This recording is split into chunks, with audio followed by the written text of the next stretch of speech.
पीछे वाले पंखे ऑन करा दीजिए। शांत हो जाओ सभी लोग।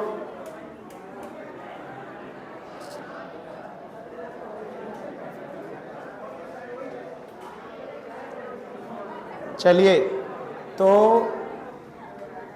आज हम लोग बहुत थोड़ा सा पार्ट बचा है, वो ख़त्म कर देता हूँ। कल से नया चैप्टर शुरू करेंगे, ठीक है।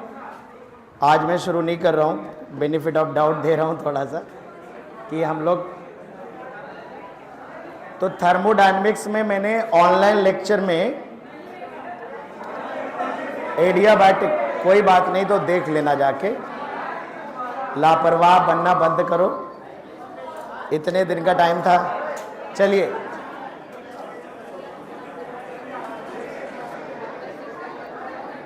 बेटा शांत रहो जरा, आवाज़ देखो, आवाज़ आ रही सबको? ठीक है, इतनी आएगी अब।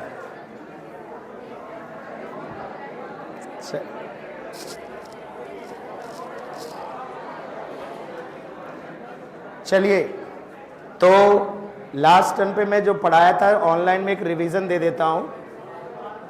हम लोगों ने एडियाबैटिक प्रोसेस पढ़ा था।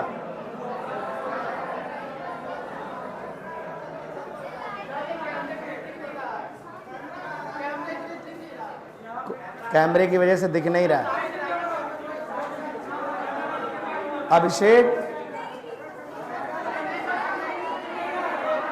अभिषेक को बोलो थोड़ा दिखेगा, थोड़ा दाएं बाएं हो जाना।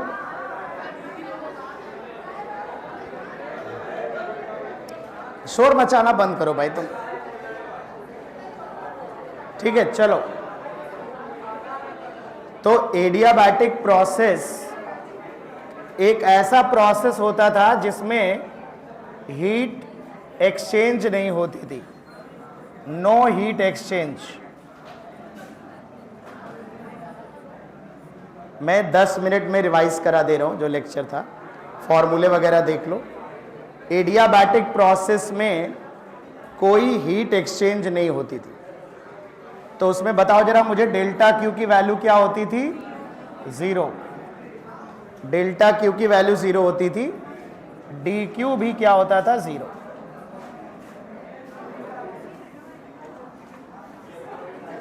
यार बातें कर लो फिर। अब इतना लॉस हो गया तुम लोग का, तुम लोग को, तुम्हारे चेहरे पे सिकन नहीं है यार किसी। उल्टा ही है, मतलब मास्टर टेंशन में है, बच्चे मस्ती में हैं। भैया बहुत पढ़ना पड़ेगा, समझा करो। कल से एक चैप्टर ऑनलाइन पढ़ाऊंगा।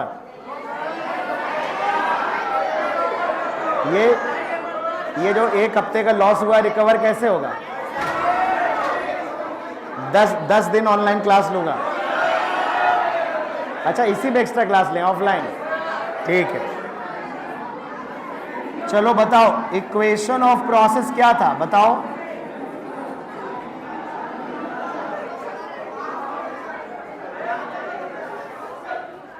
बेटा पीछे 2-3 रो छोड़ के बैठना है ना बॉयज। देख तो मेरे लाल, झूले लाल बच्चों, बिठा लो। थोड़ा शिफ्ट हो लो, बैठ जाए। ये प्रतिभा, तुम्हारी वाली रो में जगह, थोड़ा शिफ्ट हो जाओ। जगह हो गई?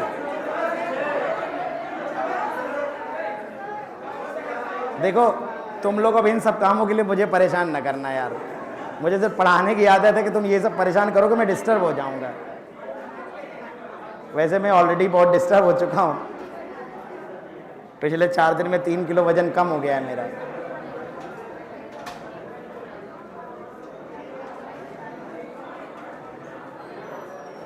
ऐसे लेट आते रहो बस तुम लोग।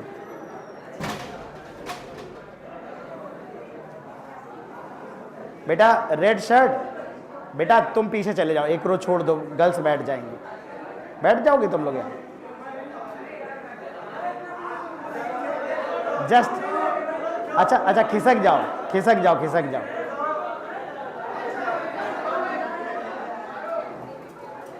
हो गया?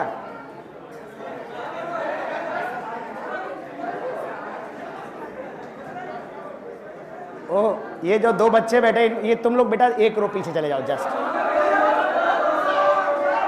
प्लीज। ये सब भरोगे, ये सब ना करो, ये सब नहीं, गलत बात है ना। ये सब करने के लिए तुम्हारे पास 2 क्लासेस और भी हैं बेटा प्लीज। तो इक्वेशन एडियाबैटिक प्रोसेस की इक्वेशन क्या होती थी? P इंटू वी की power gamma equal to constant.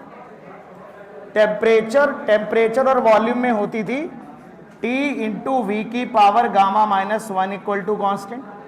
Pressure volume में ये होती थी, टेम्परेचर वॉल्यूम में ये होती थी P की पावर 1 माइनस गामा, T की power gamma equal to constant. ये हमारा एडियाबैटिक प्रोसेस की इक्वेशन होती थी। वर्क डन के बारे में अगर हमें याद हो तो माइनस डेल्टा यू के बराबर होता था, और वर्क डन जो होता था वो N R delta T divide by 1 minus gamma, ये P2 V2 minus P1 V1। शांत रहोगे तो सब आएगी, बातें करने अब एकदम शांत रह के समझो सारी चीजें, ठीक है। ये सारी चीजें रिवीजन कर लो। एनआर वर्क डन होता था NR delta T divide by 1 minus gamma, और एनआर डेल्टा टी को हम लोग लिख सकते थे always P2 V2 minus P1 V1 लिख सकते, ठीक है ना। 1-2 क्वेश्चन करते हैं, मॉड्यूल है सबके पास। मैं बोलता हूं एक क्वेश्चन लिखो, राइट डाउन, एक क्वेश्चन लिखिए।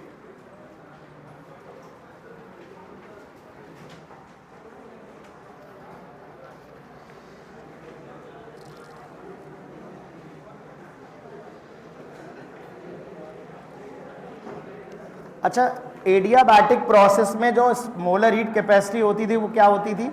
0, और बल्क मॉडुलस होता था गामा इंटू प्रेशर। कंप्रेसिबिलिटी होती थी 1 upon gamma into pressure. Bulk modulus मैंने पढ़ाया था आप लोग को, पॉलीट्रॉपिक प्रोसेस में m इंटू पी होता था, तो यहाँ पर m की जो वैल्यू आएगी वो गामा के बराबर आएगी, ठीक है ना। एक क्वेश्चन जरा करो।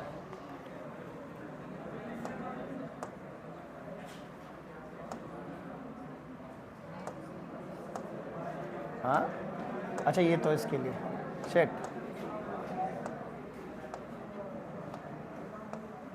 चलिए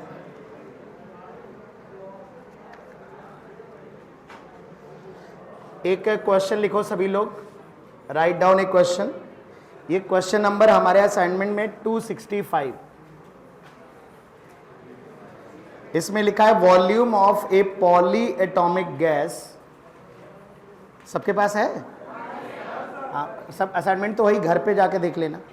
तो इसमें लिखा है बेटा कि एक पॉली एटॉमिक गैस है जिसका गामा 4/3 है, गामा 4/3 है, और इसे कंप्रेस किया गया है, इसे कंप्रेस किया गया है, कंप्रेस्ड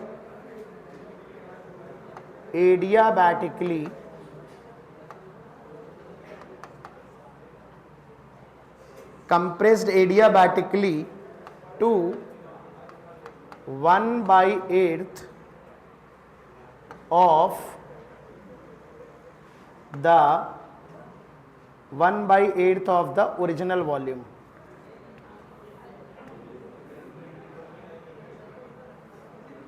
क्या है?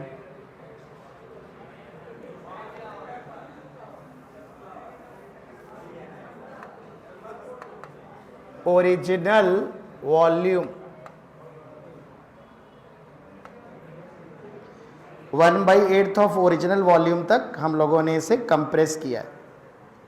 इसका जो इनिशियल प्रेशर था, इनिशियल प्रेशर जो था बेटा इसका वो P0 था, तो हमें फाइनल प्रेशर बताना है। हमें फाइनल प्रेशर क्या होगा, फाइनल प्रेशर की वैल्यू बतानी है। तो देखो साफ साफ दिख रहा है एडियाबैटिक है बेटा। इन्हीं देखो, इन्होंने कहा कि जो कंप्रेस किया गया तो फाइनल वॉल्यूम 1/8 है, इसका मतलब जो V2 की वैल्यू है वो V1 डिवाइड बाई 8 है। फाइनल कंप्रेस करने में वॉल्यूम कम हो जाता है, तो जो फाइनल वॉल्यूम होगा वो इनिशियल वॉल्यूम का डिवाइड बाई 8 होगा। यही तो कहना चाह रहे हैं, ठीक है ना। अब इन्होंने कहा कि जो इनिशियल प्रेशर है वो पी नॉट है, तो बताओ फाइनल प्रेशर क्या होगा। तो बताओ कौन सी इक्वेशन लगानी होगी, बताओ। P1 V1 की power gamma equal to P2 V2 की पावर गामा, ये इक्वेशन लगाएंगे। P इंटू V की पावर गामा जो होता है वो कांस्टेंट होता है, तो अप्लाई कैसे करते हैं, तो P1 इंटू V1 की power gamma is equal to P2 into V2 की पावर गामा। P1 हमारा प्रेशर दिया गया है P नॉट, इसको मान लेते हैं वॉल्यूम को V1, इसकी पावर गामा, गामा कितना है 4/3। प्रेशर P2 चाहिए और वॉल्यूम है V1/8 की पावर 4/3। बेटा ध्यान देना थोड़ा सा, इस V1/8 को इधर लाते हैं तो 8 ऊपर हो जाएगा, V1 नीचे हो जाएगा, ध्यान देना थोड़ा सा। तो P2 आ जाएगा P नॉट V1 की पावर 4/3 डिवाइड बाई V1/8 की पावर 4/3। ये 8 ऊपर चला जाएगा, V1 कैंसिल आउट हो जाएगा, 8 की पावर 4/3 ऐसे आएगा।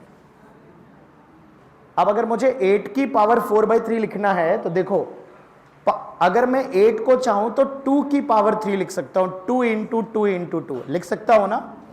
तो देखो ये इसे ऐसे लिखा जाएगा 2 की पावर 3 और पूरे की पावर 4/3।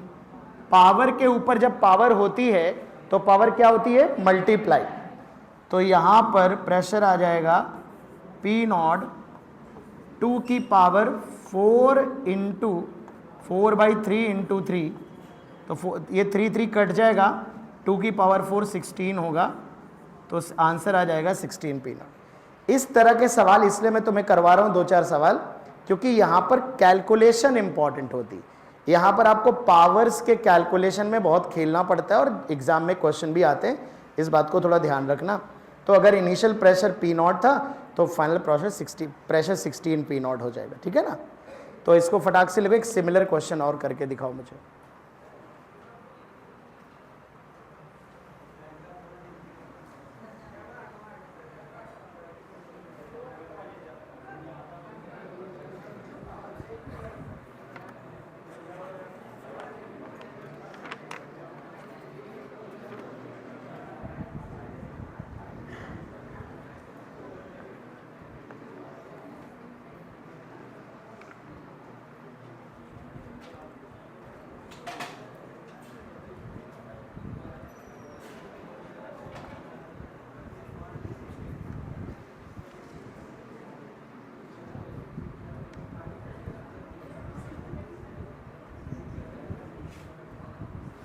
हेलो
बेटा, बात नहीं, एक क्वेश्चन और देखते हैं।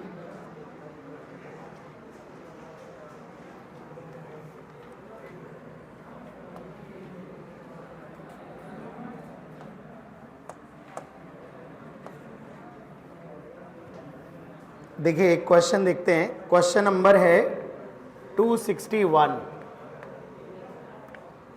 इसमें लिखा है 1 मोल आइडियल गैस, बेटा 1 मोल आइडियल गैस है, बात नहीं प्लीज बात नहीं। 1 mole ideal gas compressed adiabatically, compressed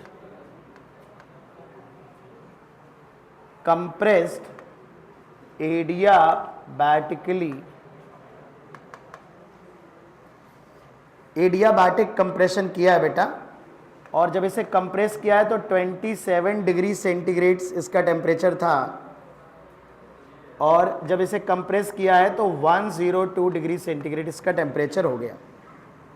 gamma की वैल्यू बेटा 1.5 दी गई है। इसमें बताना है find out work done in this process, work done in this process. तो work done by the gas बताना है। अब याद दिलाओ जरा मुझे, एडियाबैटिक प्रोसेस में वर्क डन का क्या फॉर्मूला हम लोगों ने पढ़ा है? NR delta T divide by 1 minus गा, या फिर क्या लिखा है बेटा? P2V2 minus P1V1 divide by 1 minus गा, P2V2 minus P1V1 divide by 1 minus gamma. तो यहां पर देखो 1 मोल है, आर की वैल्यू इन्होंने दी नहीं है, जूल में आंसर बताना है, तो मैं 8.314 ले लेता हूं, तो 8.3 लिख लेते हैं।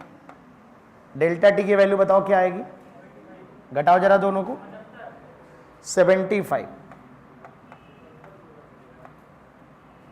और डिवाइड बाई 1 माइनस 1.5, तो ये 1/2 होगा, माइनस का आएगा 75 इंटू 8.31 इंटू 2 हो जाएगा, ये 1/2 आएगा, 2 पर चला जाएगा।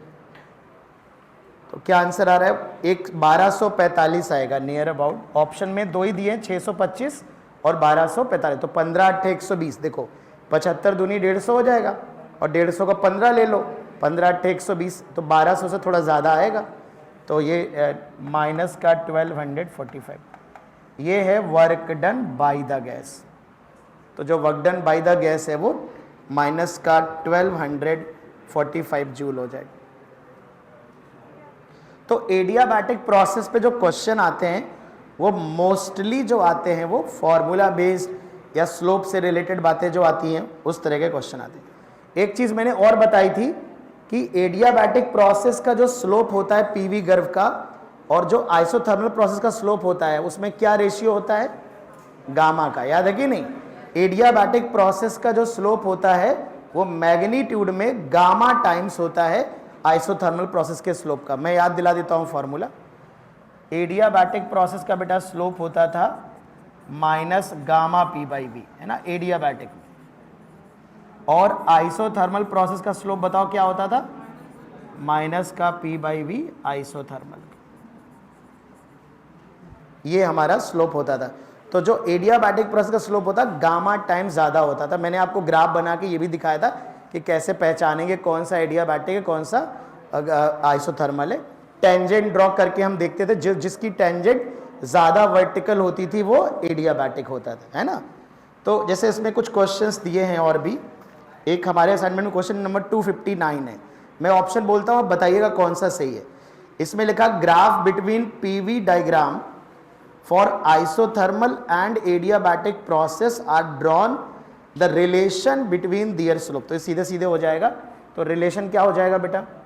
देखो स्लोप जो होगा, स्लोप जो एडियाबैटिक का स्लोप होगा वो गामा टाइम्स किसके स्लोप के बराबर होगा? आइसोथर्मल के स्लोप के बराबर होगा। तो सीधे सीधे ऑप्शन दिया है, तो सीधे सीधे हम आंसर निकाल सकते हैं। अच्छा, एक क्वेश्चन और है 258। If an ideal gas is compressed during isothermal process, बताना कौन सा ऑप्शन सही? आइसोथर्मल कंप्रेशन किया। अच्छा बताओ, आइसोथर्मल में क्या कांस्टेंट रहता है? आइसोथर्मल में क्या कांस्टेंट रहता है? आइसोथर्मल में टेम्परेचर कांस्टेंट रहता है। तो ऑप्शन सुनना जरा, आइसोथर्मल कंप्रेशन हुआ, कह रहे no work is done against the gas, कह रहे कोई वर्क नहीं हुआ। क्या ऐसा होगा? आइसोथर्मल में वर्क डन होता है, कितना होता है बताओ? 2.303 nRT log base 10 P1 by P2 या V2 by V। Very good.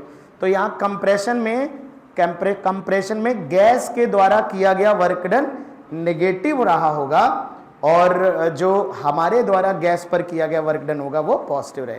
क्योंकि कंप्रेस जब होती है तो गैस कैसा वर्क करती है? नेगेटिव। सराउंडिंग गैस पे कैसा करता है? पॉजिटिव। साइन पलट जाता है ना, मैंने बताया था, ठीक है ना। तो इस तरह से काफी क्वेश्चन आप लोग कर सकते हो। अच्छा एक क्वेश्चन और मैं 256 देख पा। अच्छा ये बताओ, अगर किसी गैस को सडनली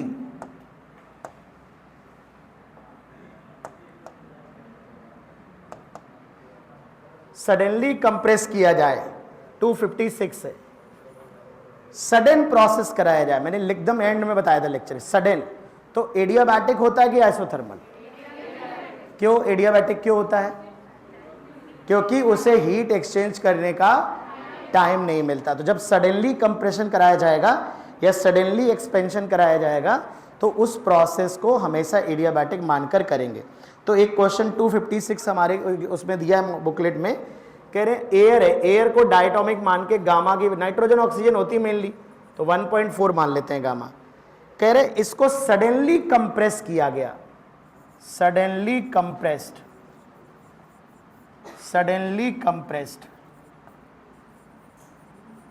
तो जब सडनली कंप्रेस किया गया तो कह रहे बताओ टेम्परेचर पे क्या फर्क पड़ेगा?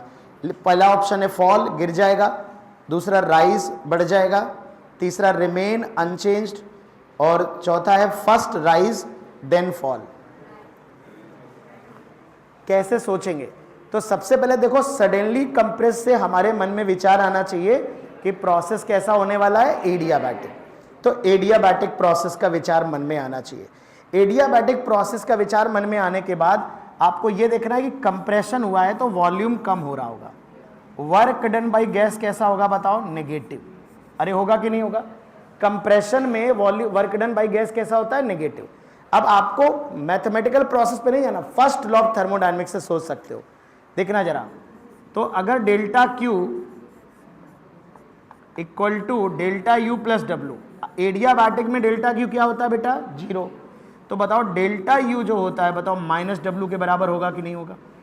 अगर कंप्रेस किया है तो work done by the gas negative होगा, तो नेगेटिव इंटू नेगेटिव बताओ कैसा आएगा? यानी डेल्टा यू जो आ रहा है वो कैसा आ रहा है? पॉजिटिव। डेल्टा यू पॉजिटिव का मतलब इंटरनल एनर्जी बढ़ रही है कि घट रही है? इंटरनल एनर्जी बढ़ रही है, इसका मतलब टेम्परेचर, तो इंटरनल एनर्जी बढ़ रही है तो टेम्परेचर भी बढ़ रहा होगा। ये मैंने वैसे भी बताया था, कंप्रेस करने पे प्रेशर और टेम्परेचर बढ़ता है, एडियाबैटिक प्रोसेस में एक्सपेंड करने पे टेम्परेचर और प्रेशर घटता है। ठीक है, ये बात मैंने बिल्कुल वो जो ऑनलाइन वाला लेक्चर लिया तो उसके एकदम एंड में बताई थी ये वाली बात कि अगर हम ये करेंगे तो क्या चेंजेस आएंगे। फिर भी अगर आपको सोचना हो तो बिल्कुल बेसिक से सोच सकते हैं। और ऐसे भी सोचो कि एडियाबैटिक प्रोसेस में गैस ना तो हीट देती है सराउंडिंग को, ना ही सराउंडिंग से हीट, जो भी एनर्जी का लेन देन होता है वर्क और इंटरनल एनर्जी। तो अगर तुम ध्यान समझना, अगर तुम गैस पे वर्क करो, कंप्रेशन का मतलब गैस नेगेटिव वर्क कर रही है और सराउंडिंग गैस पे कैसा कर रही है? पॉजिटिव। यानी हम कंप्रेस कर रहे हैं अगर गैस को, तो हम वर्क के फॉर्म में गैस को एनर्जी दे रहे हैं। आप मेरी बात समझ रहे हैं? हम गैस को एनर्जी दे रहे हैं और वो एनर्जी गैस को मिलेगी, अब उसको हीट के फॉर्म में रिजेक्ट तो करनी नहीं है। तो अगर हमने कंप्रेस किया है गैस को, तो गैस ने भले ही नेगेटिव वर्क किया हो, हमने तो पॉजिटिव किया है ना, सराउंडिंग वालों ने तो पॉजिटिव किया है ना।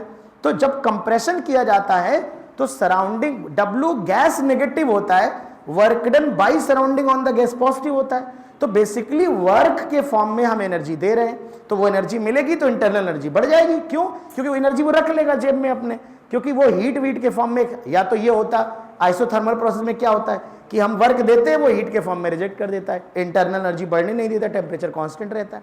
एडियाबैटिक में क्या है? वर्क के फॉर्म में दोगे तो वो इंटरनल एनर्जी बढ़ जाएगी और हीट के फॉर्म में कोई रिजेक्शन नहीं होगा। और अगर एक्सपेंड हो रही है, एडियाबैटिक एक्सपेंशन हो रहा है। तो एक्सपेंशन में क्या होता है, गैस वर्क डन करती है। एक्सपेंशन में गैस खुद वर्क करती है। सोचो यार, गैस वर्क कर रही है तो गैस की एनर्जी कम होगी कि नहीं होगी? अच्छा, और डेल्टा एडियाबैटिक प्रोसेस है, तो गैस अगर वर्क कर रही है, एक्सपेंशन हो रहा है, तो उसकी एनर्जी तो जा रही है, लेकिन उसको हीट के फॉर्म में एनर्जी मिल तो रही नहीं, क्योंकि प्रोसेस तो एडियाबैटिक है। तो जो एक्सपेंशन प्रोसेस होते हैं उसमें गैस वर्क करती है, तो अपनी जेब से खर्च करती है ना, अपनी इंटरनल एनर्जी खर्च करती है, तो उसमें ऑब्वियस सी बात है टेम्परेचर क्या होगा, कम हो जाएगा। कंप्रेस करते हैं तो हम लोग एनर्जी देते हैं, हम वर्क करते हैं गैस पे, तो जब हम एनर्जी देंगे तो उसका वो इसकी इंटरनल एनर्जी बढ़ा देगा, तो उसका जो टेम्परेचर होगा वो क्या होगा, टेम्परेचर इंक्रीज हो जाएगा। फिर भी अगर इस तरह से ना सोच पाओ तो मैथमेटिकली सोचो, जैसे मैंने कराया फॉर्मूले से कि भाई एडियाबैटिक होगा तो डेल्टा क्यू 0 होगा, तो डेल्टा यू बराबर माइनस डब्ल्यू। तो देखो, अगर वर्क डन एक्सपेंशन होगा तो डब्ल्यू पॉजिटिव होगा, डब्ल्यू पॉजिटिव होगा तो डेल्टा यू नेगेटिव होगा, डेल्टा यू नेगेटिव का मतलब इंटरनल एनर्जी घटेगी, टेम्परेचर घटेगा, प्रेशर भी घटेगा, है ना। और अगर एक्सपेंशन हो रहा है, एक्सपेंशन, आप ये भी कह सकते हो कि सर टेम्परेचर के बारे में तो चलो कमेंट कर दिया, प्रेशर के बारे में कमेंट कैसे कर सकते हो? तो आराम से PV = nRT से आप समझ सकते हो। सोचो, टेम्परेचर बेटा बढ़ रहा है, टेम्परेचर बढ़ रहा है, तो बताओ राइट साइड बढ़ रही कि घट रही? अब राइट साइड अगर बढ़ रही है तो लेफ्ट साइड को भी क्या होना चाहिए, बढ़ना चाहिए, लेकिन वॉल्यूम तो कम हो रहा है, तो कैसे बढ़ेगा लेफ्ट साइड बताओ? प्रेशर को बढ़ना पड़ेगा, तभी तो बढ़ेगा ना। सोचो ना कि अगर वॉल्यूम को कम किया और टेम्परेचर फिर भी बढ़ रहा है तो राइट साइड इज इंक्रीजिंग, तो लेफ्ट साइड भी बढ़नी चाहिए। लेफ्ट साइड कैसे बढ़ेगी? वॉल्यूम अगर कम कर रहे हो, कंप्रेशन कर रहे हो, तो प्रेशर तो हाई जा रहा होगा ना, बहुत तेजी से हाई जा रहा होगा, तभी तो राइट साइड को उसके डिक्रीज को डोमिनेट करके इंक्रीज कर दे रहा होगा, है ना। तो 2-3 तरीके होते हैं, ये तुम पे डिपेंड करता है कि एग्जाम में तुम्हें कौन सा तरीका तुम्हारे दिमाग में क्लिक कर रहा है, ठीक है ना। तो ये हमारा क्वेश्चन नंबर 256 है। अब जैसे 1-2 क्वेश्चन और है, मैंने आपको प्रोसेस पहचानना सिखाया था और 1-2 बातें और बताई थी।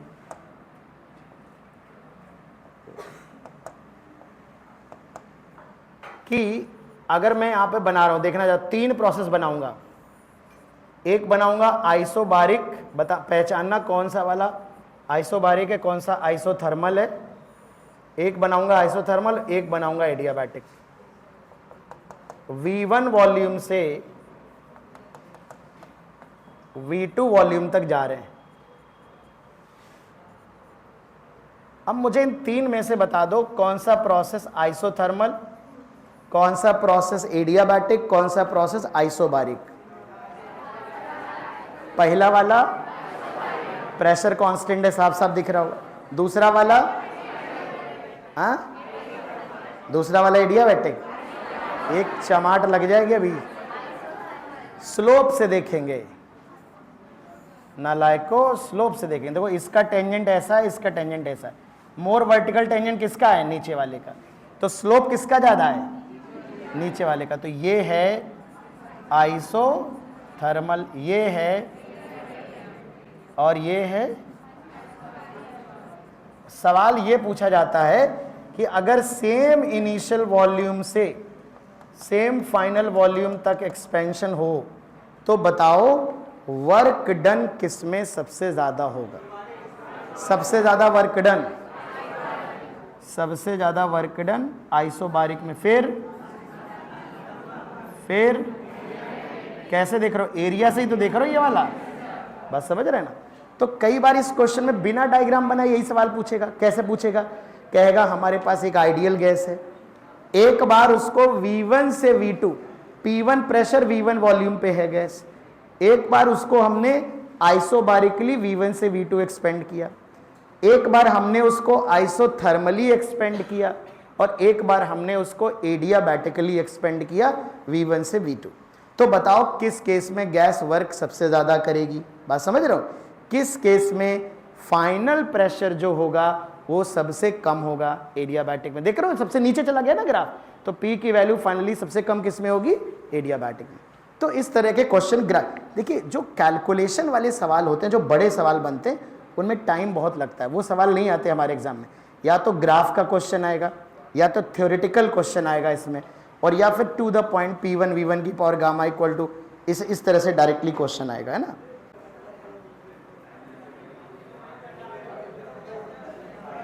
तुम्हारी कल एक स्पेशल चेयर लगवाएंगे आगे, तुम लोगों के लिए रिकॉर्ड करा रहा हूँ, आगे लास्ट में भूल जाओगे, रिवीजन में काम आएंगे। आइए आइए, क्या आवाज? कल वो वाला माइक करवा दो बेटा, ठीक है। अब आज पहला दिन है, मैं भी पहली बार ही आया हूँ यहाँ पे आज।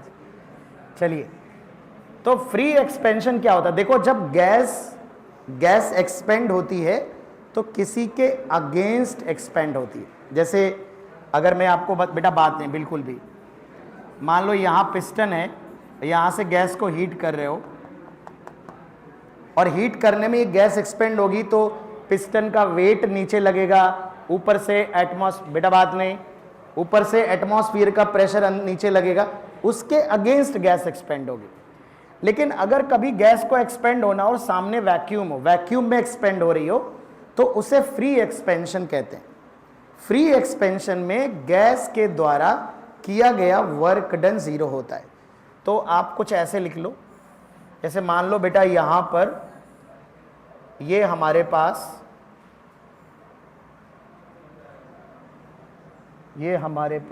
कहां से जाते हैं बैग इसमें कुछ, चलिए, एक दीवार है, ये पार्टीशन है,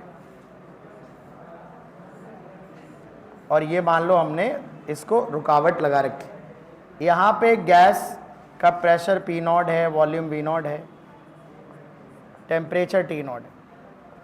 यहां पर एक आइडियल गैस है बेटा, और इस तरफ वैक्यूम है, यहां का वॉल्यूम भी V0, दो कंपार्टमेंट है, इधर का वॉल्यूम भी V0। अब अगर मैं ये वाला वॉल्व हटा दूं, ये ओपन कर दूं मैं, अगर इसे पूरा ओपन कर दिया जाए बच्चों, तो ये जो गैस थी ये पूरे में फैल जाएगी। ये जो वैक्यूम वाला एरिया था, हाई प्रेशर से लो प्रेशर गैस आ जाएगी, और गैस यहां से यहां भी आ जाएगी गैस। तो अब अगर हम देखें तो मुझे बताओ जरा, यहां से यहां जब गैस आ जाएगी तो ये पूरे में गैस का वॉल्यूम V0 से 2V0 हो गया, V0 से 2V0 हो गया। इस एक्सपेंशन को हम बोलते हैं क्या? Free expansion. फ्री एक्सपेंशन मतलब जब गैस जिस वॉल्यूम को ऑक्यूपाई कर रही, वहां वैक्यूम था पहले से, तो जब वैक्यूम में गैस का एक्सपेंशन होता है तो फ्री एक्सपेंशन बोलते हैं। फ्री एक्सपेंशन में बेटा वर्क डन बाय गैस बताओ कितना होता है? जीरो, ये याद रखिएगा फ्री एक्सपेंशन में। तो आप लिख लो यहां पर कि when gas expends in vacuum it is called free expansion।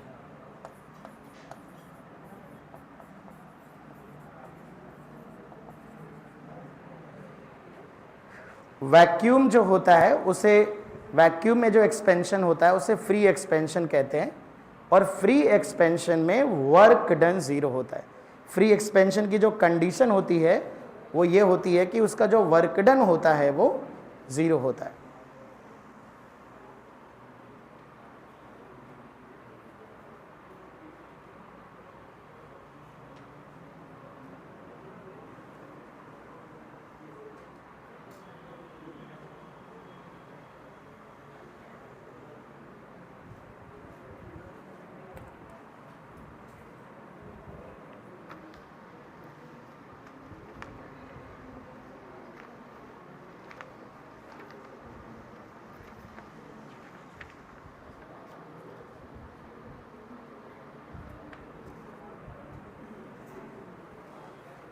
अच्छा, फ्री एक्सपेंशन का तो चलो इतना मतलब है वर्क डन जीरो, लेकिन इस पे अगर क्वेश्चन बनेगा तो किस तरह से क्वेश्चन बनने वाला है? तो अगर मैं ये कहूं कि ये एक इंसुलेटेड, पहले इसका इतना लिख लो, मैं अलग से सवाल कराऊंगा।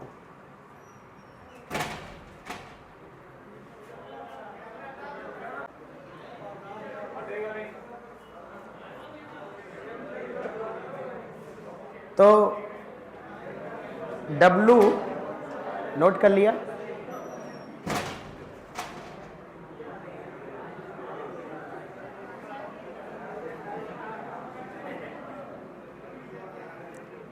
अब देखो इस पे सवाल कैसे बनेगा,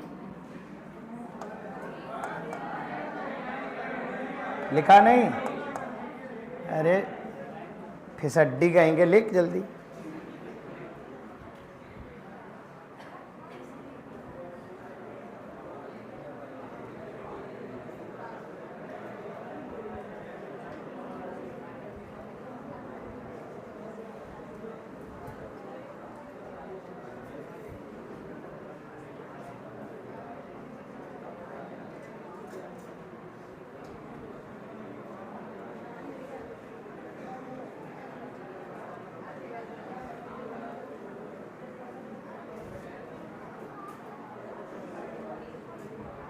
नोटेड।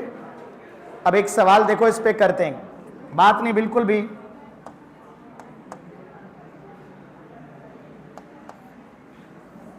एक सवाल ये है कि अगर हमारे पास मान लो एक कंटेनर है बच्चों, और यहां पर हमने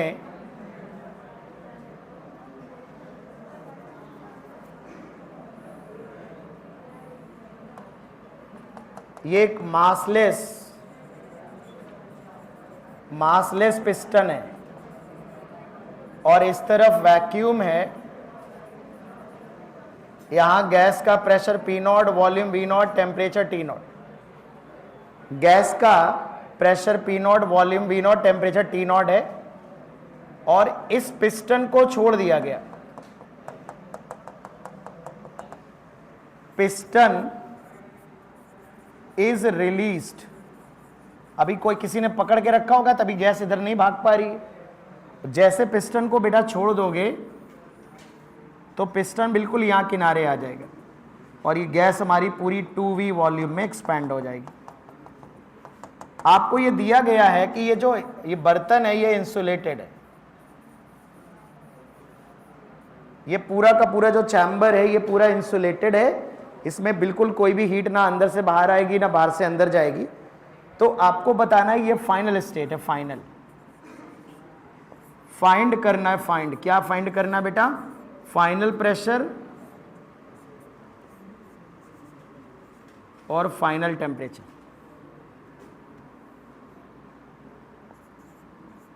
P final and T final, P final and T final, final pressure and final temperature.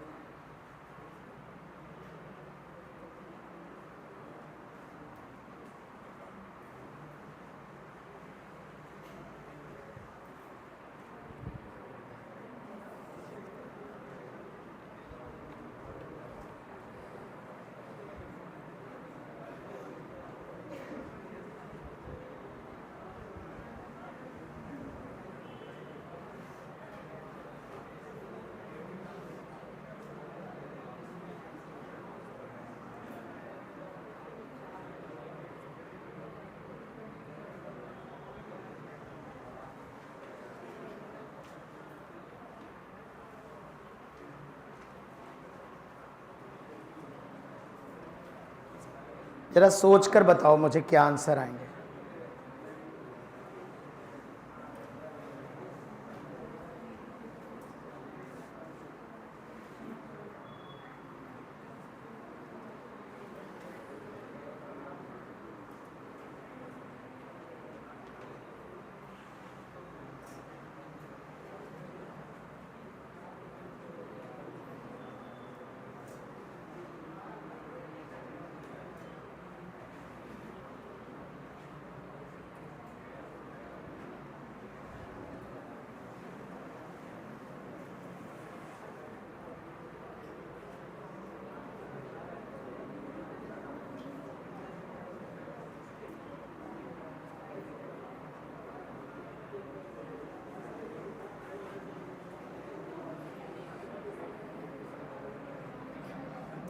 अब अगर तुम ध्यान से, अच्छा मुझे एक स्टेप बाय स्टेप बताना।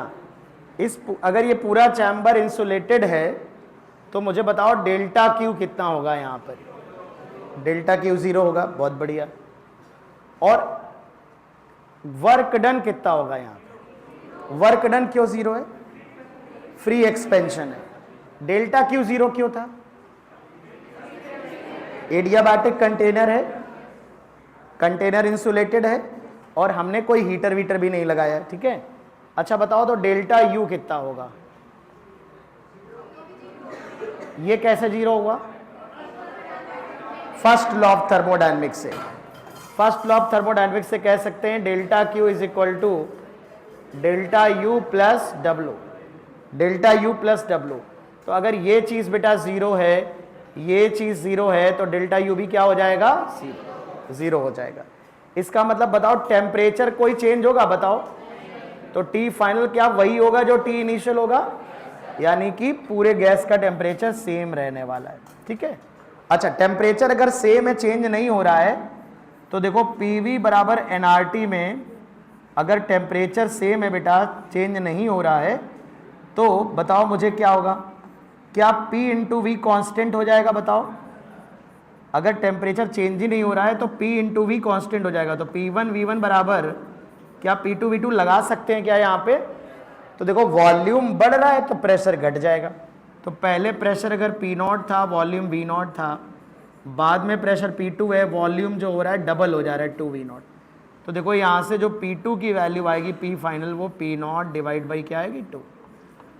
इसका मतलब जो फाइनल प्रेशर होगा वो आधा हो जाएगा P0 divide by 2। Final pressure जो होगा वो आधा हो जाएगा P0 डिवाइड, तो प्रेशर आधा हो जाएगा, वॉल्यूम 2V0 हो जाएगा। तो सेम टेम्परेचर रहेगा, इंटरनल एनर्जी में कोई चेंज नहीं होगा। लेकिन आप ये बिल्कुल मत समझना कि जो डेल्टा क्यू जीरो है ये फ्री एक्सपेंशन की वजह से नहीं है। फ्री एक्सपेंशन तो बस ये बताता है कि वर्क डन क्या होगा? जीरो होगा। बाकी चीजें हमें अपना दिमाग लगा करके सॉल्व करनी होंगी, चाहे डेल्टा यू हो या अदर चीजें हो। फ्री एक्सपेंशन का मतलब ये सब नहीं होता।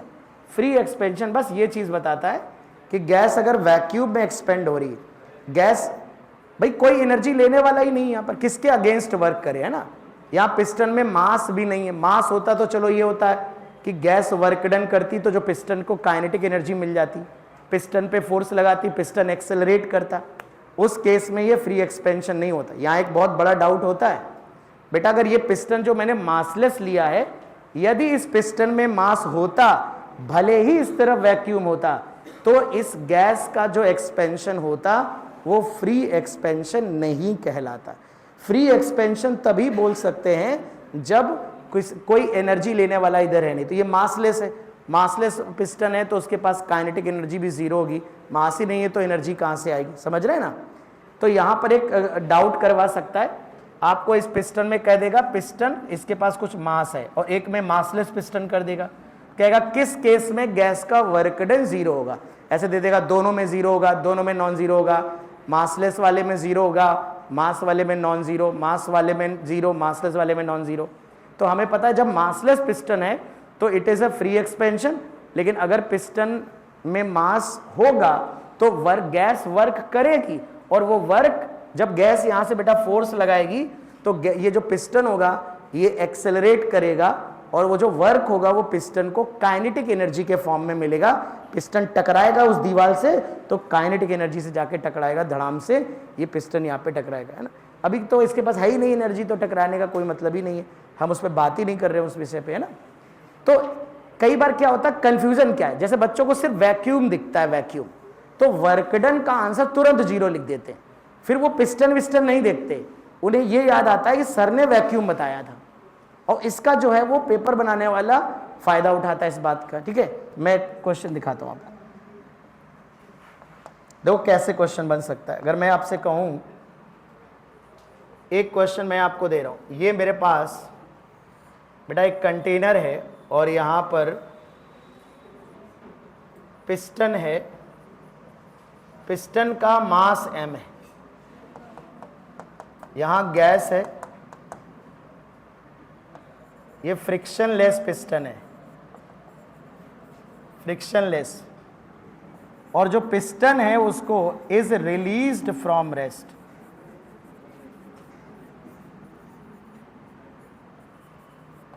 यहां पे कुछ प्रेशर P, वॉल्यूम V, यहां वैक्यूम है,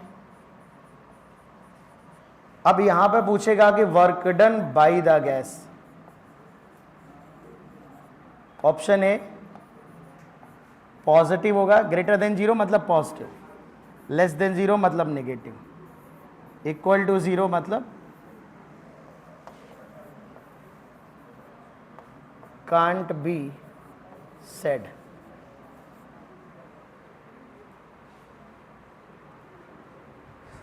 कौन सा ऑप्शन करेक्ट है?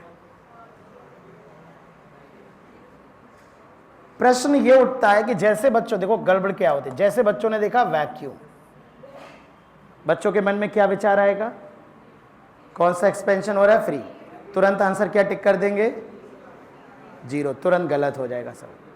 आपको देखना है कि पिस्टन के साथ अगर वैक्यूम लगा रखा है, पिस्टन में अगर मास है तो गैस मास को धकेलेगी, तो गैस का जो वर्क होगा वो पिस्टन को एनर्जी के फॉर्म में मिलेगा, तो यहां गैस एक्सपेंड होगी, पॉजिटिव वर्क करेगी और वो पिस्टन की काइनेटिक एनर्जी में जाएगा। तो एक्सपेंशन में गैस वर्क करेगी और एक्सपेंशन में गैस कैसा वर्क करती है, पॉजिटिव, तो पॉजिटिव आंसर हो जाएगा, है ना।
चलिए, तो अब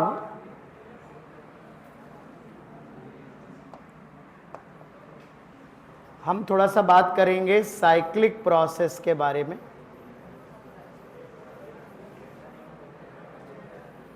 देखो, साइक्लिक प्रोसेस के बारे में हम बात कर चुके हैं। साइक्लिक प्रोसेस किसे कहते हैं?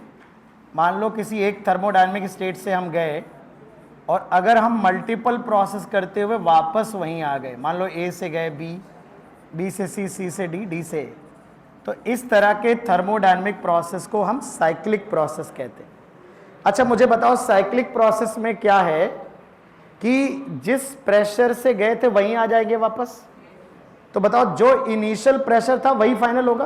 बेटा ए से बी, बी से सी, सी से डी, वापस ए पे आ गए, ए से गए थे वापस ए पे आ गए, तो जो प्रेशर इनिशियल था वही प्रेशर फाइनल, जो वॉल्यूम इनिशियल वही वॉल्यूम, जो टेम्परेचर इनिशियल वही टेम्परेचर। तो मुझे जरा बताना, जो भी मैं लिखूं, डेल्टा पी कितना होगा साइकिल के लिए, डेल्टा टी कितना होगा साइकिल के लिए, डेल्टा वी कितना होगा साइकिल के लिए? मुझे लग रहा मैंने बताया है, ये बताया मैंने क्लास में। अरे नालायक को, डेल्टा यू कितना होगा बताओ, 0, और डेल्टा क्यू साइकिल बताओ कितना होगा, बोलो। हाँ हाँ, ये 0 ना कर देना, ये delta U, first law of thermodynamics लिखेंगे, डब्ल्यू साइकिल, तो डेल्टा यू साइकिल 0 होगा। तो जो साइक्लिक प्रोसेस में नेट डेल्टा क्यू होता है वो डब्ल्यू साइकिल के बराबर होता है, वो डब्ल्यू साइकिल के बराबर होता है। इसका मतलब है इन ए साइक्लिक प्रोसेस जो डेल्टा क्यू नेट होता है या डेल्टा क्यू साइकिल, ये डब्ल्यू नेट के बराबर होता है। और ये वाली बात भी बड़ी इंपॉर्टेंट है ना, डेल्टा यू नेट 0 होता है एक साइकिल में, डेल्टा यू, इसका मतलब समझे, इसका मतलब ए बी का अगर डेल्टा क्यू हो BC का डेल्टा क्यू हो, CD का डेल्टा क्यू हो और DA का डेल्टा क्यू। बेटा ये डेल्टा क्यू नेट हो जाएगा, चारों का जो नेट डेल्टा क्यू होगा वो WAB plus WBC plus WCD plus WDA के सम के बराबर होगा। लेकिन ये बिल्कुल ना समझना, ये अलग अलग बराबर नहीं होंगे, क्योंकि डेल्टा यू इसका अलग अलग डेल्टा यू जीरो नहीं है। यहां से वापस जब यहां आएंगे तो डेल्टा यू नेट जीरो है, पूरे साइकिल के लिए जीरो होता है। तो पूरे साइकिल के लिए जो डेल्टा क्यू होगा, यानी चारों के डेल्टा क्यू का जो सम होगा एल्जेब्रिक सम, वो सभी के डब्ल्यू के एल्जेब्रिक सम के बराबर होगा। ठीक है ना। तो इसका मतलब ये हुआ, इसका मतलब ये हुआ 3 हो 3 5 हो जितने भी प्रोसेस होंगे, इसका मतलब ये हुआ डेल्टा यू जो साइकिल है, इसका मतलब delta U A B plus delta U B C plus delta U C D plus delta U D A, ये सम जीरो होगा। मतलब डेल्टा यू एक जीरो नहीं है इनमें से कि तुम कहोगे एक जीरो है कोई, सबका जो एल्जेब्रिक सम होता है, इसका मतलब लिख रहा हूं। इसका मतलब क्या है? इसका मतलब जितने भी प्रोसेस होंगे सभी के डेल्टा यू का जो एल्जेब्रिक सम होगा वो जीरो होगा। ठीक है ना। तो ये साइक्लिक प्रोसेस का बेसिक नॉलेज है। लिखो फटाक से, मैं एक क्वेश्चन कराता हूं।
नोटेड। ये नई बीमारी कौन सी पाल ली? ये बातें क्यों कर रहे हो?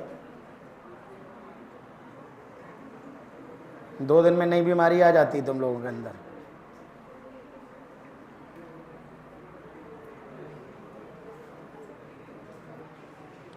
तो देखो साइक्लिक प्रोसेस की, अगर पहले तो इस पे 1-2 क्वेश्चन मैं करा देता हूं। साइक्लिक प्रोसेस की अगर एफिशिएंसी की बात करें, चलो एक क्वेश्चन करो, हटा दे इसको, कोई लिख रहा है? जल्दी लिखो।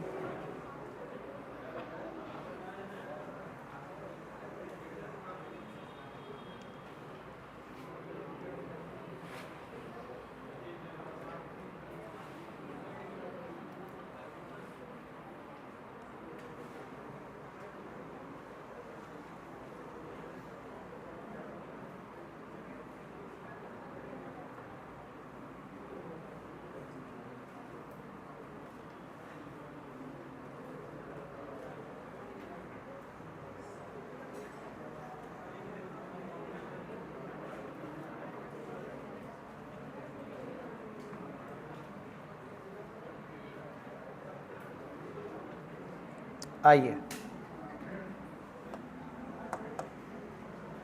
बेटा, एक साइकिल है, ए साइकिल या साइक्लिक प्रोसेस ABCA, उसमें डेल्टा क्यू ए बी दिया है बेटा 100।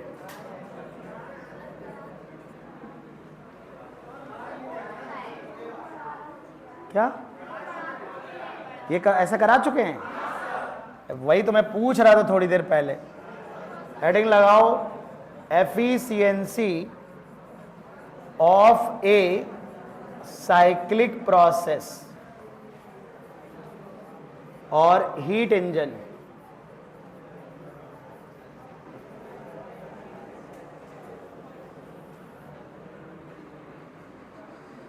बेटा देखो, जो हीट इंजन होते हैं, हीट इंजन जो होते हैं बेटा, इनका काम होता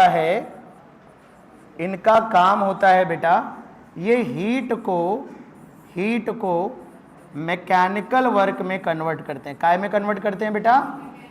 हीट को मैकेनिकल वर्क में कन्वर्ट करते हैं जो हीट इंजन होते हैं।